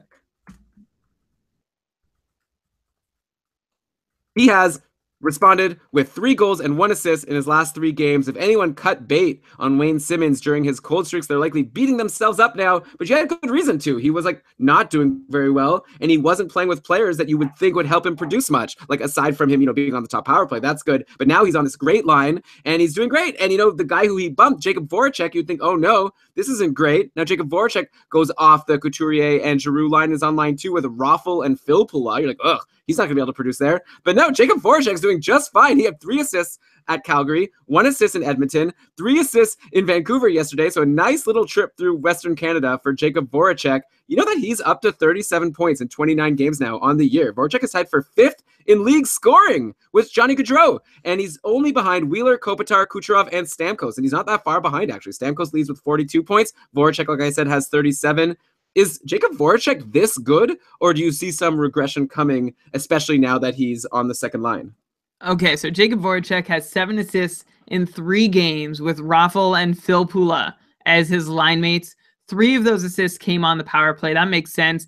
1 of Voracek's assists came on a Valtteri Filppula shot, which is a rarity. The guy's only taken 2 shots in his last 3 games, and 3 of Voracek's assists at even strength came on a Michael Raffl goal. Each came on a Michael Raffl goal. Raffl scored 3 times on 7 shots since this line has been put together. So Jacob Voracek is good, but I also see regression coming. He's got to pay the piper, not just for the high on-ice shooting percentage he's seen the last 3 games at even strength with Phil Pula and Raffl, but also for much of the season before that. I've said as much for Giroux and Couturier too. But one wonderful thing about Jacob Voracek's year-to-date, he is on pace for 305 shots on goal. That would be a career high for Voracek in his 10th NHL season. Not even just like a minor marginal improvement. It would be 52 shots more than his current career high of 253, which he set just last season. It's weird to see a player trending this way at this point in his career. Voracek turned 28 this past summer, but it is clearly also indicative of a role that Jacob, we're not on a first name basis, that he's been asked to play in the last couple of years. There's something with growing a beard as you get older and then being better at producing. Like Brent Burns grew that big beard and he's been a stud for the past few seasons. And he's back on track lately. I don't know. This is a really dumb tangent I'm on, so I'll just keep going to ask you. Yeah, you say that Voracek is going to see some regression coming, but for now, he's on a great run and he'll still be good even if he regresses. He's like well above a point per game now. So even if he goes down, he could still be at like a 70, 75, maybe 80 point pace. Raffl and Filppula are his line mates right now. They're clearly enjoying playing with Voracek. Raffl has 3 straight games with goals. He has 4 points in that span. Filppula has 4 points in his last 3 games, and Filppula is actually seeing power play 2 time. Raffl is not. So are either of these guys worth a stream right now for you? And if yes to either, like who would you want more? I think I kind of answered that already in my, like, indirectly saying that Raffl scored 3 times on 7 shots, Filppula once on twice. So I'm not that big on either of them. I guess I'll take Michael Raffl just because he is taking more shots and scoring more goals. Neither guy, to be quite honest, has much business being on a second line. So that's how I feel about them. I'm not going to get him. I mean, just because they, like you said the same thing about Tom Wilson. It's like he doesn't deserve to be there, so you don't want to dignify. No, but Tom Wilson gets to play. I know. I said go ahead and get Tom Wilson. He plays with Ovechkin and Backstrom. Raffl and Filppula play with each other, plus Jacob Voracek, who is still like getting a good chunk of his production on the power play. Okay, that's fair. All right, so there you go. Tom Wilson ahead of Raffl and Filppula for you right now for streamers for the week, it sounds like. Who? Tom Wilson is ahead of Raffl and Filppula. Yes, absolutely. Okay, let's go to Minnesota now. They've shaken up their lines, and they've kind of made me regret dropping Charlie Coyle in the cupful. I really needed right wingers, but I let him go. Even though he was on a point streak, I just thought like he wasn't taking any shots, and he was on the 3rd line, so like I really couldn't see it continuing. And now he's in the top 6, and these are the lines on Minnesota. Okay, last game they ran with Stahl, Granlund, and Niederreiter, and then Koivu with Coyle and Zucker. So this is like very interesting just because Koivu and Granlund have been split up, and this is a long time that Koivu and Granlund have been together. Like it's very surprising to see them split. This is like when Ben and Sagan get split. You're like, what? Why? That's so... But now that's actually very common. We'll see how long this lasts with the Minnesota lines. It's been great news for the aforementioned Charlie Coyle getting into the top 6. He's currently on a 6-game point streak. He has 9 points in 12 games this year. You said earlier on when he came back from his injury that you predicted a 55-point pace, I think, for the rest of the year. That's looking really good right now, Brian. So good for you. We'll see. Do you still concur with that prediction? Yes. Cool. Well, okay. I guess I'm just going with yes. Okay. Cool. Okay. So yeah, Jason Zucker keeps plugging along. He's up to 24 points in 28 games. To me, it seems like he's a clear sell high, but I'm just saying that because we're talking about Jason Zucker, not because I've looked at any underlying numbers. Do you think that he can keep this up and hit like 65 points this year, or is regression coming for him? I'm curious to know your thoughts on him. Maybe I'll just mention a couple other players and you could just talk about all these guys at once. Mikko Koivu has actually gone ice cold, and he's the guy centering Zucker and Coyle. So it's kind of weird that those guys are both doing well, but Koivu, who's playing with them, is doing nothing. He's pointless in 6, no longer playing with Granlund. Like I said, do you think that Koivu will bounce back, or would you be considering dropping him at this point? Like I'm saying, like, I feel like either you have to say you think Koivu's going to bounce back, or you have to say that you think Zucker and Coyle are going to slow down because they're on the, or you could say that you think the lines will change. It has to be one of those 3. Well, the thing about Zucker is I like him. He's another guy who's on pace to set a career high in shots. And if he keeps up his current rates, he's going to get 20 odd more than last year's total of 172. He's not going to keep on scoring on 21% of the shots he takes, but I do think Zucker's shots will help him creep towards a pace of 55 points the rest of the way. Maybe closer to 50, but the upside is there. Sorry, no, I wasn't listening. What'd you say? Well, I finished to say that Zucker was could creep towards 55-point upside. Ah. Yeah. Okay, so 55-point upside. Oh, I should probably put a breakpoint. All right, everybody. Yeah, 55-point upside is obviously really good, but if you could get someone better for him in a trade, maybe then you could go for that. It does seem unlikely that he keeps up this pace moving forward.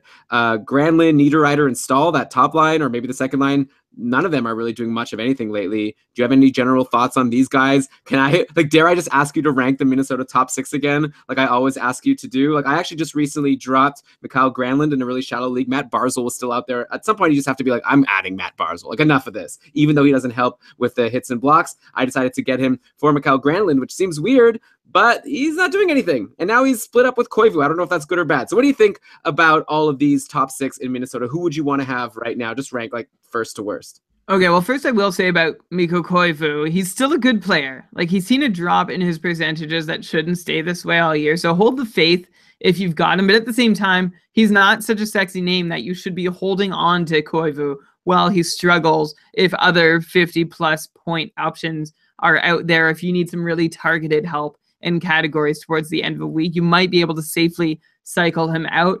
As for Granlund, Niederreiter, and Stahl, they're all likely very close. You know, Minnesota's scoring has slowed as we said it would when we talked about this very same group being on a tear. We said Minnesota's scoring a whack of goals right now, so they can't all keep producing this way. And here we are. Now, Minnesota's scoring has not slowed terribly. Like, it's still close to 3 goals per game, which is low, but not a well that's run totally dry, and that is showing up in their numbers. If I had to rank them the rest of the season, it's probably the same as how I did it before. Eric Stahl, Mikael Granlund, Nino Niederreiter. For those 3. You want the rest? Do I have to put the rest in there? The whole top so 6. Close. I don't want to. So close. So you just basically say they're all the same? Yeah, I'm going to say Stahl is ahead of the group. Granlund has the next biggest upside. And then I'll say Koivu is fairly steady, even though he hasn't been so far. And Zucker and Niederreiter are pretty close together. Oh, I don't know. I think a lot of people at this point would have Zucker a lot higher on their list than you do. Like he's the one who's been consistently producing all the way through. But that's fair. Yeah. They're all good names. It's tough to say. Well, I'll ask you again next week, please. Yeah, I'll ask you again every single week for the rest of the season to rank these guys. Got to hold you accountable. You keep saying Eric Stahl's the best. He's on a cold streak right now, so we'll see what he does. Okay. Also, we'll have to wait and see how these lines, if they hold. Like, I'm very interested to see if they're going to keep Koivu and Granlund away from each other after their amazing success. Like last year, they were so great. But anyways, okay. Also, Matt Dumba has been killing it since Spurgeon went down with his injury. Dumba has 2 goals and 3 assists in his last 6 games. He had a goal, 6 shots, 4 hits, and 5 blocks in Friday's 3-2 win over Anaheim, and he played 30 minutes in that game. So he's just been a stud. I have to say, Brian, as a Spurgeon owner, I have him stashed in my IR. I have to say I'm getting a bit nervous. Like maybe Dumba is someone who can hold this spot since he's doing so well, or do you think that Spurgeon's going to come back, Dumba's going to go back down to less than 20 minutes a game? Look, you can be mad at me all you want right now for sending Dumba away while he's gone on this streak, but I deserve none of your wrath about it until Jared Spurgeon comes back and fails to get back into the spot he had before. So talk to me when that happens. Until then, it's great what Dumba's doing. I'm sorry you don't have him.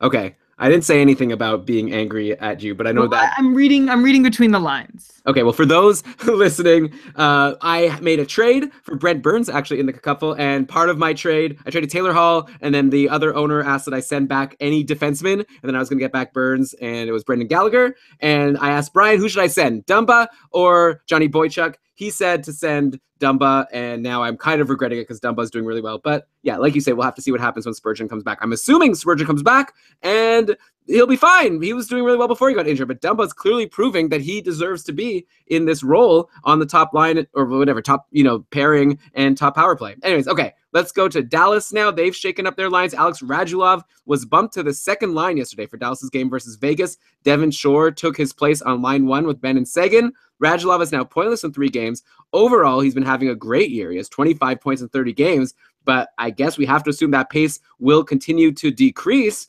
if he is off that top line for a long time. Are you in the chat room again? No, sorry. Actually, yeah, I don't know how long this is going to last for Radulov. His pace looks good to me on the whole, so I'm actually okay with everything he's doing, and I don't feel like this is a permanent situation. I'm not getting upset about it. Okay, well, I guess we'll have to wait and see. So you're saying that, like, if he stays on the second line, though, would you be nervous? I suppose a little bit. Like, it's obviously not as good a spot on the first line, but you know me. Like, I need to see 3, 4 games of a line change to start like actually considering how it affects my thinking about a player. If this does stick, yes. But I think we might be wasting our breath thinking that what we see happening for one game is going to stay.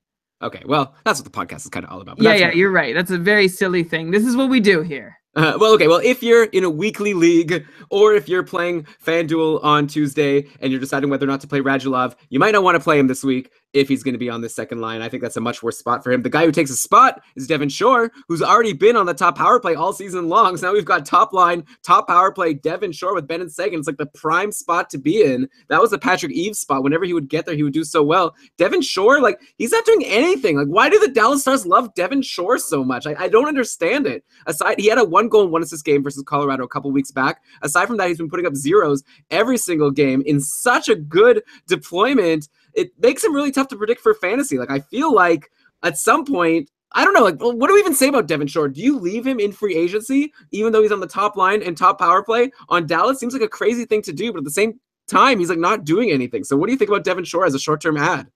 No, I have added him. I've streamed him in. You've streamed him in. I think a lot of people have streamed him in because he's in such a good spot. It's a really good question as to why he remains in such a good spot. You look at how he ranks amongst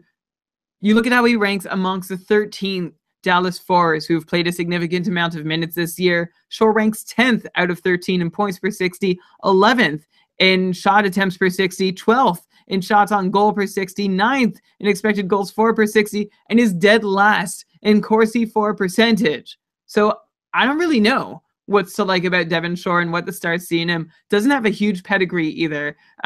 The thing that he has going for him is that there aren't a ton of other candidates to replace him. Maybe they think he's one of their top 12 forwards and they don't trust him very much to be on a line. Like, look at those shot attempt share numbers. They aren't good. And that's why they think this is like a harmless place to put him, because they're not going to get any more from any other guy, like getting to play with Benn Seguin. So that's just a really convoluted roundabout theory. The shorter answer is, yeah, I'm confused by Devin Shore's prominence on the Dallas depth chart.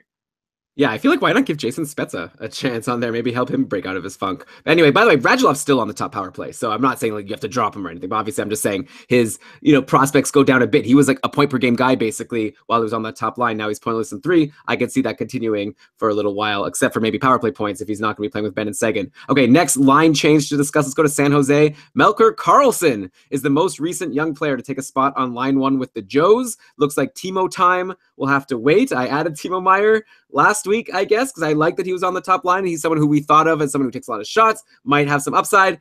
Forget about him. Maybe Melker's the guy now. Melker, he has points in 3 straight games. Brian, do you think he's worth a flyer for San Jose's Thursday and Friday games next week? Those are the only days they play, so I definitely wouldn't be adding Melker Karlsson now, but maybe right before those games, you could stream him in for a couple of games. It's a good spot. Line 1. I guess he is worth a flyer because of the spot he's playing in. Keep in mind his production has been 2 goals on 4 shots in the 3 games he's been on the top line. Neither of those numbers are entirely reassuring. You didn't ask about Hurdle yet, so I'll let you. Okay, well then it's not like you're not talking like a person. Okay. So that's reassuring. And that's why so that's not so reassuring. But yeah, this is like the Tom Wilson syndrome or the Dominic Simon or Simone syndrome. Like, the guy on the top line, just by default, is a good guy to have unless he's Devin Shore. Right, yeah, Devin Shore is the exception to the rule, apparently.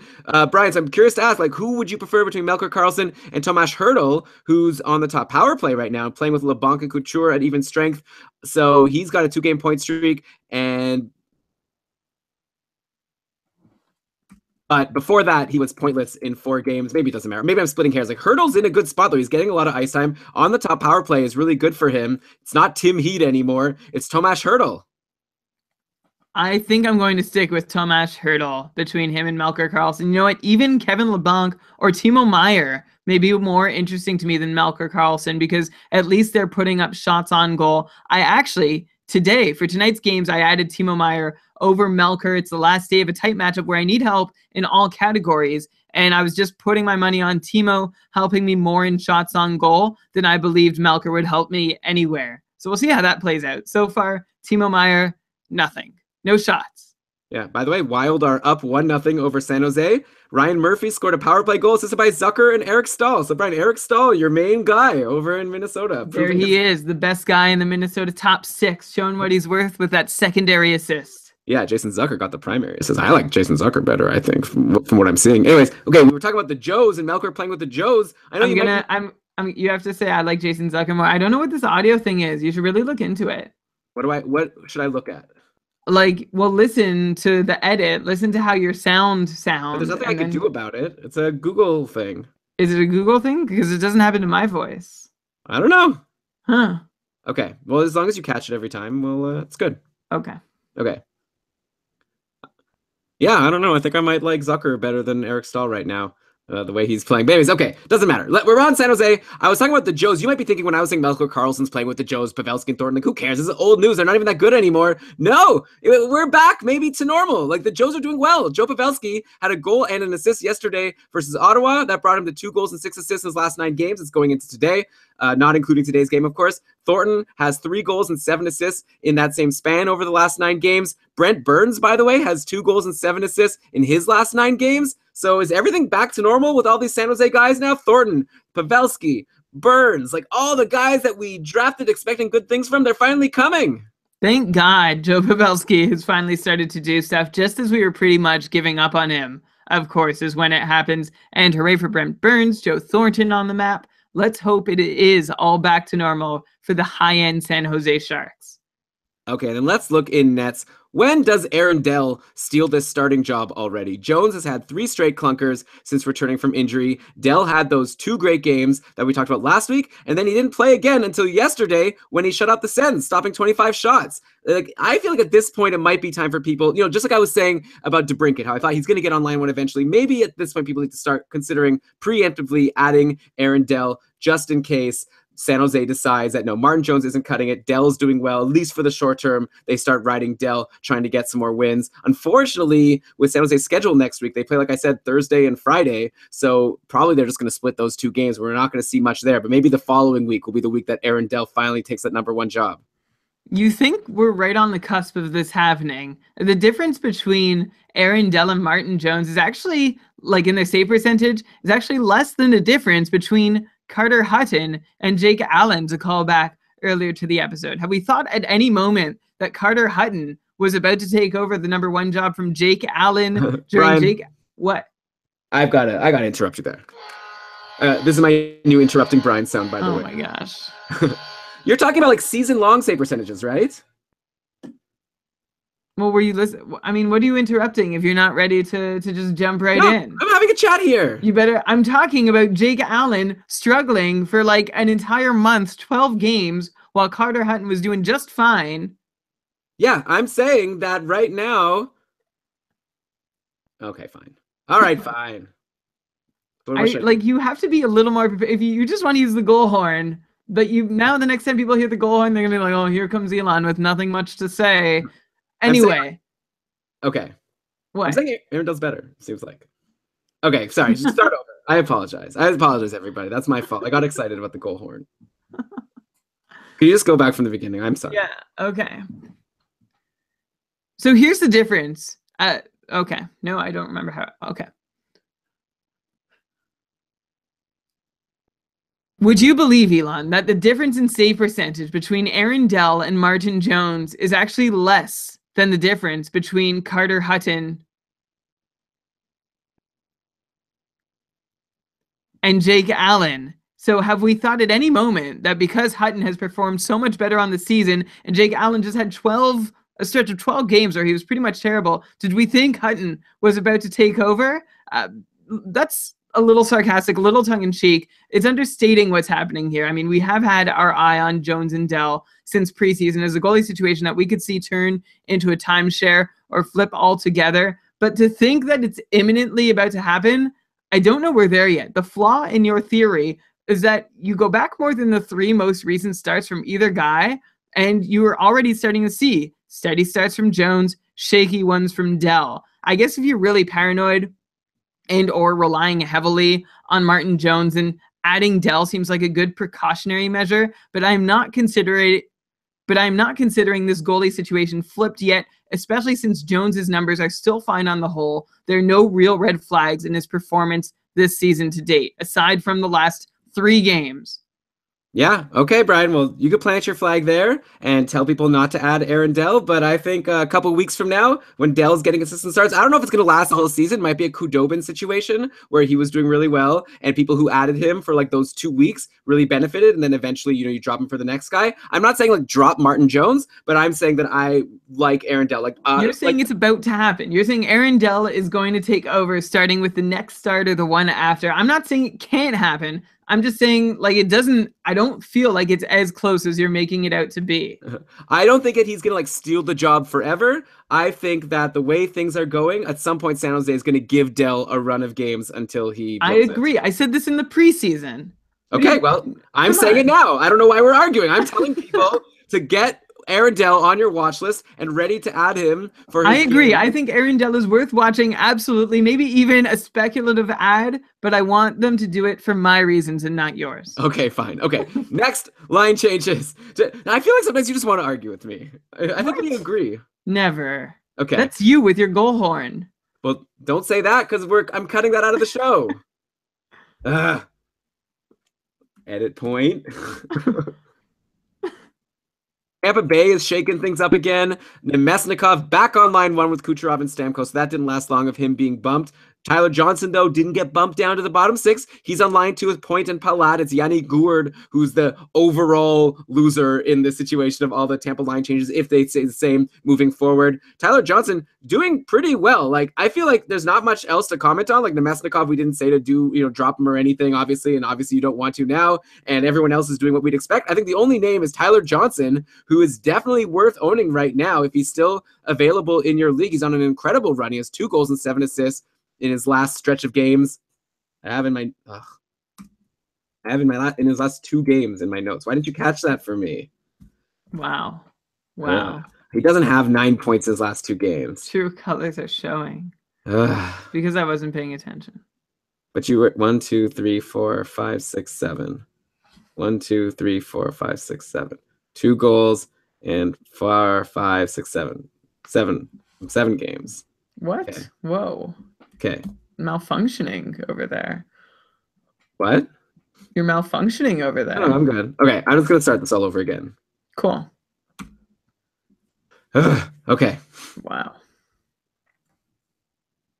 Let's go to the next line change. Tampa Bay has shaken things up again. They put Nemesnikov back on line 1 with Kucherov and Stamkos. So that didn't last too long with them being separated. Overall, though, there still is the change from what the situation was a couple weeks ago because Tyler Johnson has stuck on line 2 with Point and Palat. Yanni Gourde is the one, in line 3, bottom 6 purgatory. So definitely still forget about him. I feel like everyone on Tampa Bay, there's not much to talk about because nothing much has changed from last week. The only big takeaway right now for me is Tyler Johnson should probably be owned in most leagues. He's on an incredible run, 2 goals, 7 assists in his last 7 games. Even if he's not going to be playing with Stamkos, if he's on the second line with Point and Palat, that's still pretty good, I think. And also, I really hope he gets right wing eligibility soon. Who's been playing, by the way, right wing? Has it been Point or Johnson?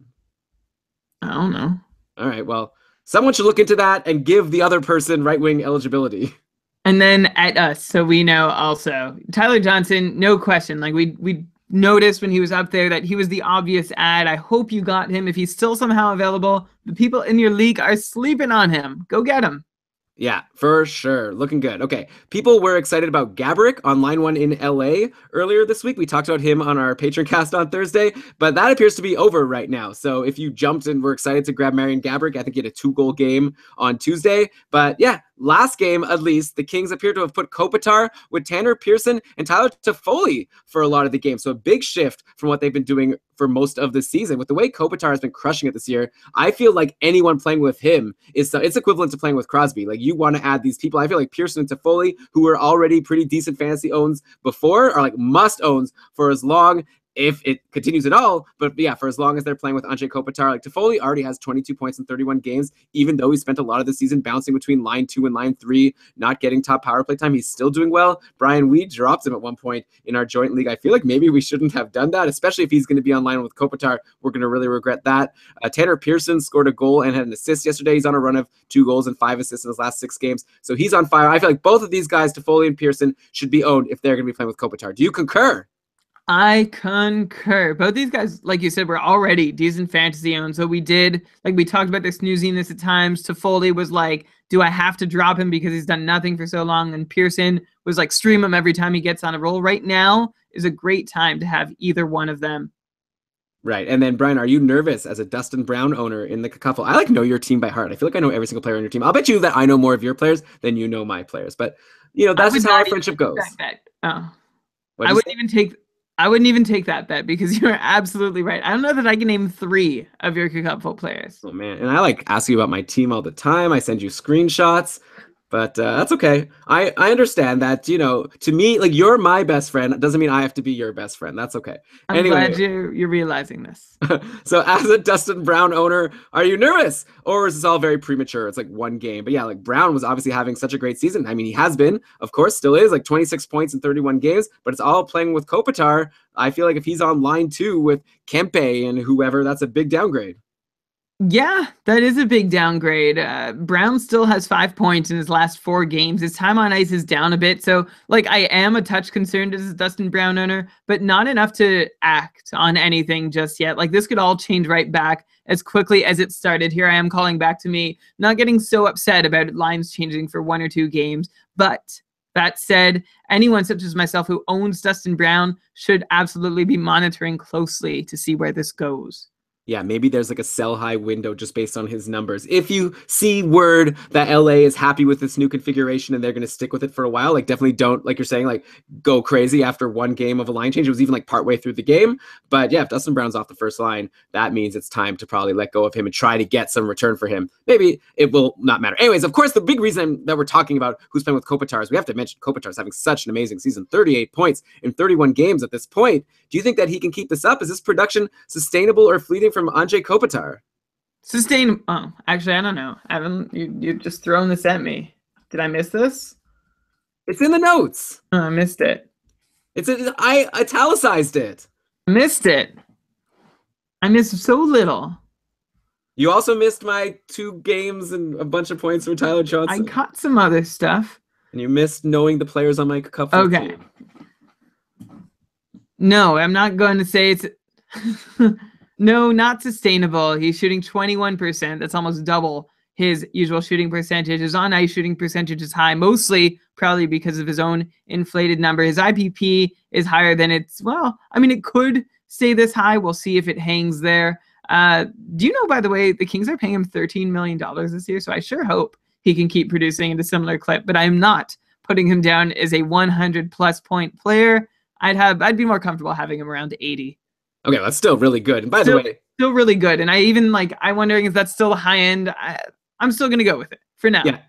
Also, like, I think he deserves that money. Like, he's really good, like, even not fantasy. Everyone's always talking about him as one of the best, like, overall Corsi players, like, possession. So he's, like, really good defensively. He puts up all these points. He's clearly carrying this team with Jeff Carter out. So give him more if they could. Isn't there, like, a max salary? Is 13 million the max? Yeah, I don't think they can just be like, hey, we like the way you're playing. Here's another million.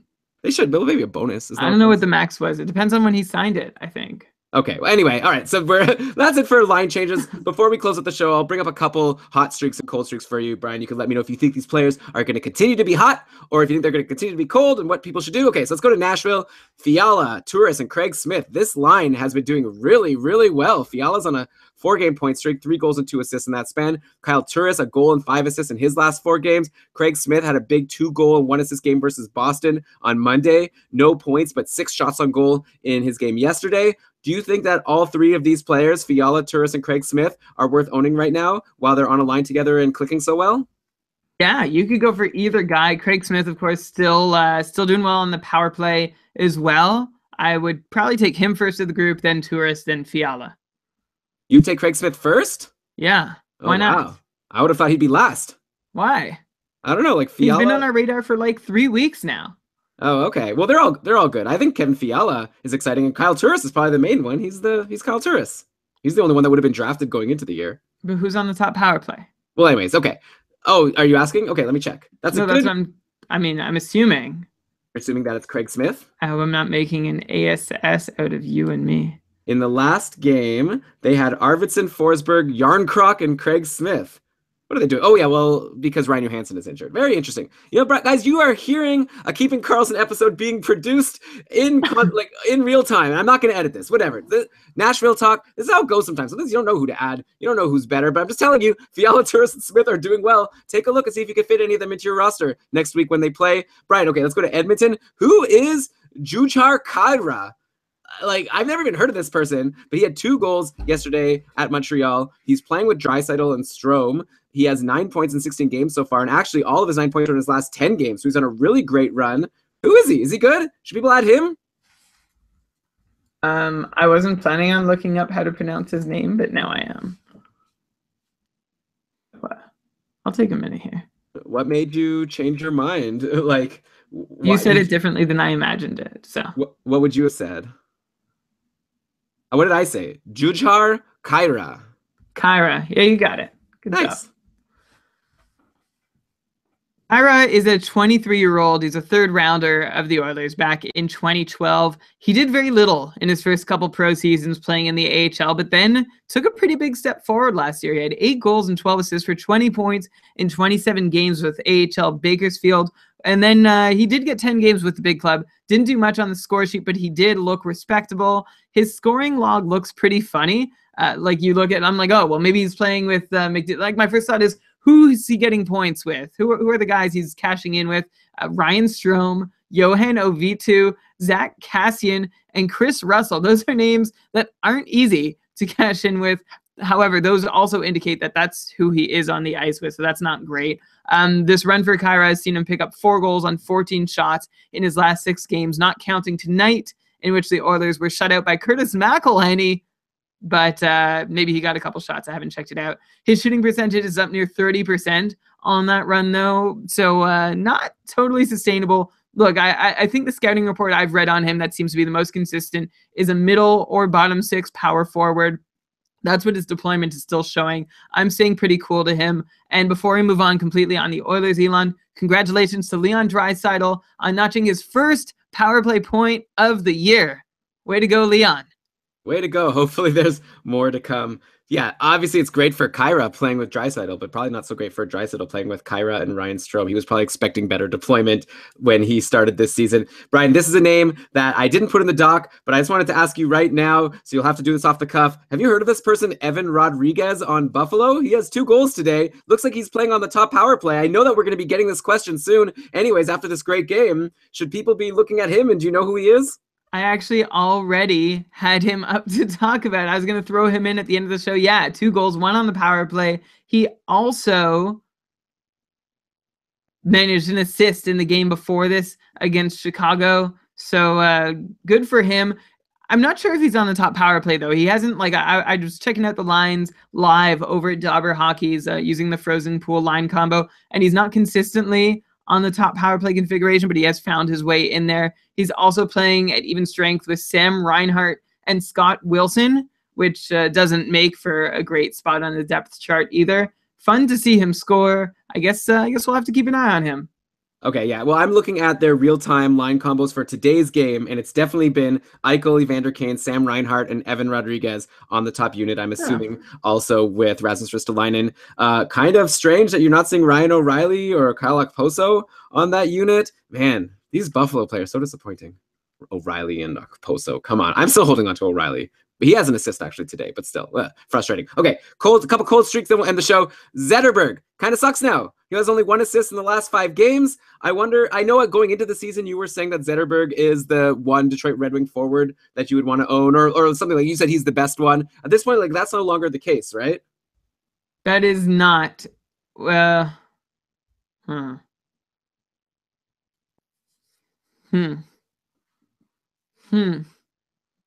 I guess not. He sure doesn't seem that ownable right now. And the worst news is that you're not seeing a ton of room in his numbers for him to regress in a good way. What we're seeing from Zetterberg may be about what we should expect to get the rest of the way. I mean, I still like him better than this 48-point pace, but that upside of 60 points looking pretty unlikely now. Okay, actually, really quickly, I'll just look up what's going on in Detroit, like who is the best one to own. Just this might be good context. I won't even ask you a question about it. I'll just say it for the show. Goodness. Sorry. I am not that smart. I'm very unhappy. I had 4 defensemen playing today. Yeah, And it only gave me 4 blocks, and now I'm like, that's a tie. bummer. Come on. And Clefbaum had 7 shots. Took me over. Nick Schmaltz got a late goal. It's not a good Sunday night for the Flamingos. So what's the final score of your matchup? 4-2-1 for the other guy. I think I'm going to win 5-2. Congratulations. You know what the 2 losses are? Goalies. Yeah. All right, so I don't even know. This sucks. Detroit sucks. Okay. Yeah, I'm looking at Detroit. Like, maybe Zetterberg isn't worth owning, but I don't know which Red Wings are. Like, even the ones who were going on really good runs, like Dylan Larkin has gone cold. Anthony Mantha has gone cold. Not a great time to be owning Red Wings. Mike Green was on such a great run at the start of the year. He's got like 1 goal in his last 5 games. Yeah, it's a shame. I guess that's to be expected with the Detroit Red Wings right now. Okay, last cold streak of the week, Brian. Michael Furland has really slowed down on Calgary. He has 2 points in his last 7 games. Obviously, he was doing really well at one point, and he's on the top line in top power play. He's still on the top line in top power play with Gaudreau and Monahan, as far as I know. So it's an interesting question. Like, do you drop him now that he's cold, or do you consider him to be just as valuable as he was before, since he's in this great deployment?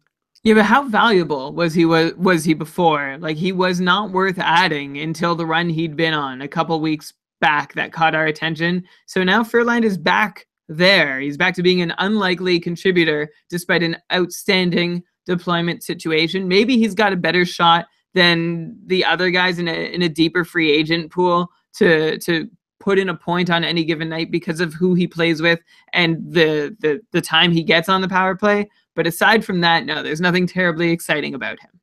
Yeah, I don't know. I disagree. I think playing with Gaudreau and Monahan is good. Like, I think those two are like good enough to warrant wanting to have with. Like, I feel like we give so much credit to who's playing with Crosby, who's playing with McDavid. I feel like, Ben and Sagan, for example. Like, I think that playing with Gaudreau and Monahan, that's one of the best lines to be on. And he's on the top power play, and he produced for a while. So even though he's on a cold streak, he's clearly shown that he can produce with them. So I would say to hold on. Calgary plays 4 times this week, so I wouldn't be dropping him now if I had him. Well, I guess I'm not saying. Okay, maybe I am saying drop him. I'm just saying, like, what we saw in the last few weeks where he was super fantasy relevant, that's not the norm. This is the norm. Okay, yeah, that's fair. Like, definitely, I'm not saying he's going to be like a 60-point pace guy moving forward, but I think he's worth holding on a busy week. And okay, Brian, with that, that's everything in our doc. You mentioned that you were going to talk about Kyra. Or no, sorry. You mentioned that you were going to talk about Evan Rodriguez at the end. Did you have any other players you wanted to bring up at the end of the show? No, that was it. Okay, so then we're good. This has been fun. Another Sunday night live show in the books. Thanks to everyone who joined us in the chat room. You could join us, by the way, every week in the chat room, keepingkarlsson.com/live. We record every Sunday at 8 p.m. Though I guess with the holidays coming up, we are going to have a bit of a different schedule. So we'll let you know on Twitter, and we'll let our patrons know in the Facebook group what's going on with our holiday schedule. But yeah, thanks a lot for listening. If you like the show, we'd love to hear from you. Tweet us at keepingkarlsson. Let us know what you think. Also, you can ask us your fantasy hockey questions there. We're happy to help. If you are happy to help us, we wouldn't mind a 5-star review on iTunes. That always helps raise the profile of the show. And it's like a free thing for you to do. If you wanted to throw us a couple bucks, if you wanted to buy us a beer once a month for one of us, throw us $5 a month as a patron. That would be amazing. And you get some really great perks back, including access to our bonus episodes. If you, at a certain level, you get access to our patron-only Facebook group where there's fantasy discussions happening all the time. Brian and I giving in-depth responses to fantasy questions. On Twitter, I can be like a little like, oh, would you take this guy or this guy? I'll go this guy. But, I'm not going to be able to write a whole essay for you like on Facebook. Anyway, all that said, I think we can cue the outro music. And Brian, why don't you go ahead and read us the credits? All right. This episode of the Keeping Karlsson Hockey Podcast was presented by Dobber Hockey and supported by our patrons, including our newest ones, Michael S., CHB, and Nick B. Welcome to the gang. This episode was researched with help from Dobber Hockey, Frozen Pool, Dobber Prospects, Corsica, Hockey Reference, Hockey Viz, Hockey Database, Elite Prospects, Roto World, and Fantrax. Hey, actually, your internet got weird right when you were saying Roto World and Fantrax. Can you just do that part again? Roto World and Fantrax. Great job as always, Brian. This was a ton of fun. Oh, I didn't say one of my nicknames for you. Didn't in the last episode I called you something? The maestro of the matchup? Yeah, I was waiting for it this year. This week, you mean? Yeah, like you didn't use it to start. Waiting for it this year. You say it again, but say this week. Oh, I didn't know this was even okay. Yeah, I was waiting for it this week. What happened? Yeah, okay, well, here it is. Here's my one, and then let me know if you like it and I can use it next week. Because I have a list of these names for you. What do you think about you're the player projection pundit? Is that good? Yeah, I could be that. Okay, maybe at the start of the next show. I got excited about yelling about Marc-Andre Fleury. Anyways, okay, the outro music is playing. So what am I doing not ending the show? Great job as always, and we will catch you all for our mailbag show on Thursday if you're a patron, and if not, we'll catch you on our next regular episode next Sunday. Until then, keep on keeping Karlsson. And also, happy birthday, Dina, my wife. She's turning, well, I'm not going to say what she's turning, but her birthday's on Wednesday. So she's not even listening to this. So I don't know why I'm saying this, but just wanted to throw it out there. Bye. And that's it. That's the show. Happy birthday, Dina. Well, that's probably not going to make it on. Well, that was just for you and Okay. her. You can pass that on the appropriate day. Everyone's asking about dropping Dadanov in the chat room. It's like, where were you when he got injured? Like, if you've held on to him this long, at this point now, the news just finally came out that he's skating. So now, hold on. Come on. That Weird. seems right. I mean, maybe Dadanov or Tyler Johnson. I don't know. I'd still prefer Dadanov. Dadanov was doing so well. That was such a bummer injury. Hopefully he comes back and everything would just continue. Well, you said he'll be back sooner rather than later? What does that mean? That's what Roto World said. Like, originally they said he'd be out like 4 to 6 weeks, and now it's been 2 weeks and he's already skating. Apparently he's ahead of schedule. So, like, a week? I don't know. I mean, I'm not a doctor. Well, okay. Sorry. I'm just telling you what I read on Roto World. I could send you the link. Okay. No, that's okay. I trust you. Evgeny Dadanov skated on Saturday. Coach Bob Bugner said that Dadanov will probably be back sooner than later. He was originally given a 4 to 6 week timetable to return from a suspected shoulder injury, and he is 2 weeks into his recovery. Great. I'm so happy for him. Okay. All right. Good show. My week really went off the rails. I lost 2 categories in the last like 5 minutes of game action. That sucks. Do you think it's all up to Timo Meier to score a goal, block a shot, and takes 5 shots on goal. Oh, man, if you would have asked me for advice, I would not have suggested adding Timo Meier. Well, I know you've been through it already with Timo Meier. Yeah, but that was when he was on the top line. Now he had 7 shots last game. Yeah. So how about that? 5 minutes of power play time. So today he so far is nothing. Nothing across the board. Nothing. Yikes. Okay, let me see how my pools did. This is very exciting. Is anyone left in the chat room, or is it just us at this point? It might just be us. I'm gonna eat some chips. Okay. I'm up 5-2, and I'm only ahead by 1 block though, and my opponent has Charlie Coyle, and I have Brent Burns. No way Charlie Coyle outblocks Brent Burns the rest of the way through, right? I guess anything could happen. That would be annoying. Could you imagine if Charlie Coyle gets 2 more blocks over the rest of the game and Brent Burns gets none? That would be crazy. So I'll be really happy with this 5-2 win. And in the joint league, we killed it. So that's good. We got some big decisions to make there. Cool. Sorry you lost. Are you still in first place or like close to it? Well, unfortunately, the person I was tied with for second, like a point behind first, swept. He won 7-0 this week. Wow. So that's a real bummer. And then you know what? I lost a lot of ground this week. It's not a good week. So did you do anything? Did you have any drops or is this Karlsson trade starting? I mean, because the thing is, you really won that trade, man. Like, because you got McKinnon. Like, McKinnon is already like very close to Tavares. So even if Karlsson is a bust, which he probably won't be, like you still win by a lot. I hope so. How'd you pull this off? I don't even get how you got this trade. You were telling me that maybe I shouldn't even do it. You were like, no, that was before you said he was throwing in Nathan McKinnon. No, that was even with McKinnon. You were like at your own risk. No, because like I feel like you've got clearly good thing. Surprised I mean, it sure looks great now. I mean, it looks great now, and Karlsson has been doing badly. So which is great, like, but I still lost this week. I don't know what this other owner was hoping to gain from this. He thought Tavares is so much better than McKinnon, and Karlsson's going to be nothing, I guess. Well, I gave him like he got Thornton and Eberle to help fill out. Like he had some really garbage players on his roster. So. Oh yeah, that's true. And actually, Joe Thornton had a good doing week. Well. Maybe he would have helped you this week also. All right, I added Oscar Klefbom. Or sorry, no, I added Chris Russell in the league. that counts blocks. Get Okay. some Anyways, blocks. I guess I could stop talking now. This was fun. Fun. Bye, everybody. All right. See ya.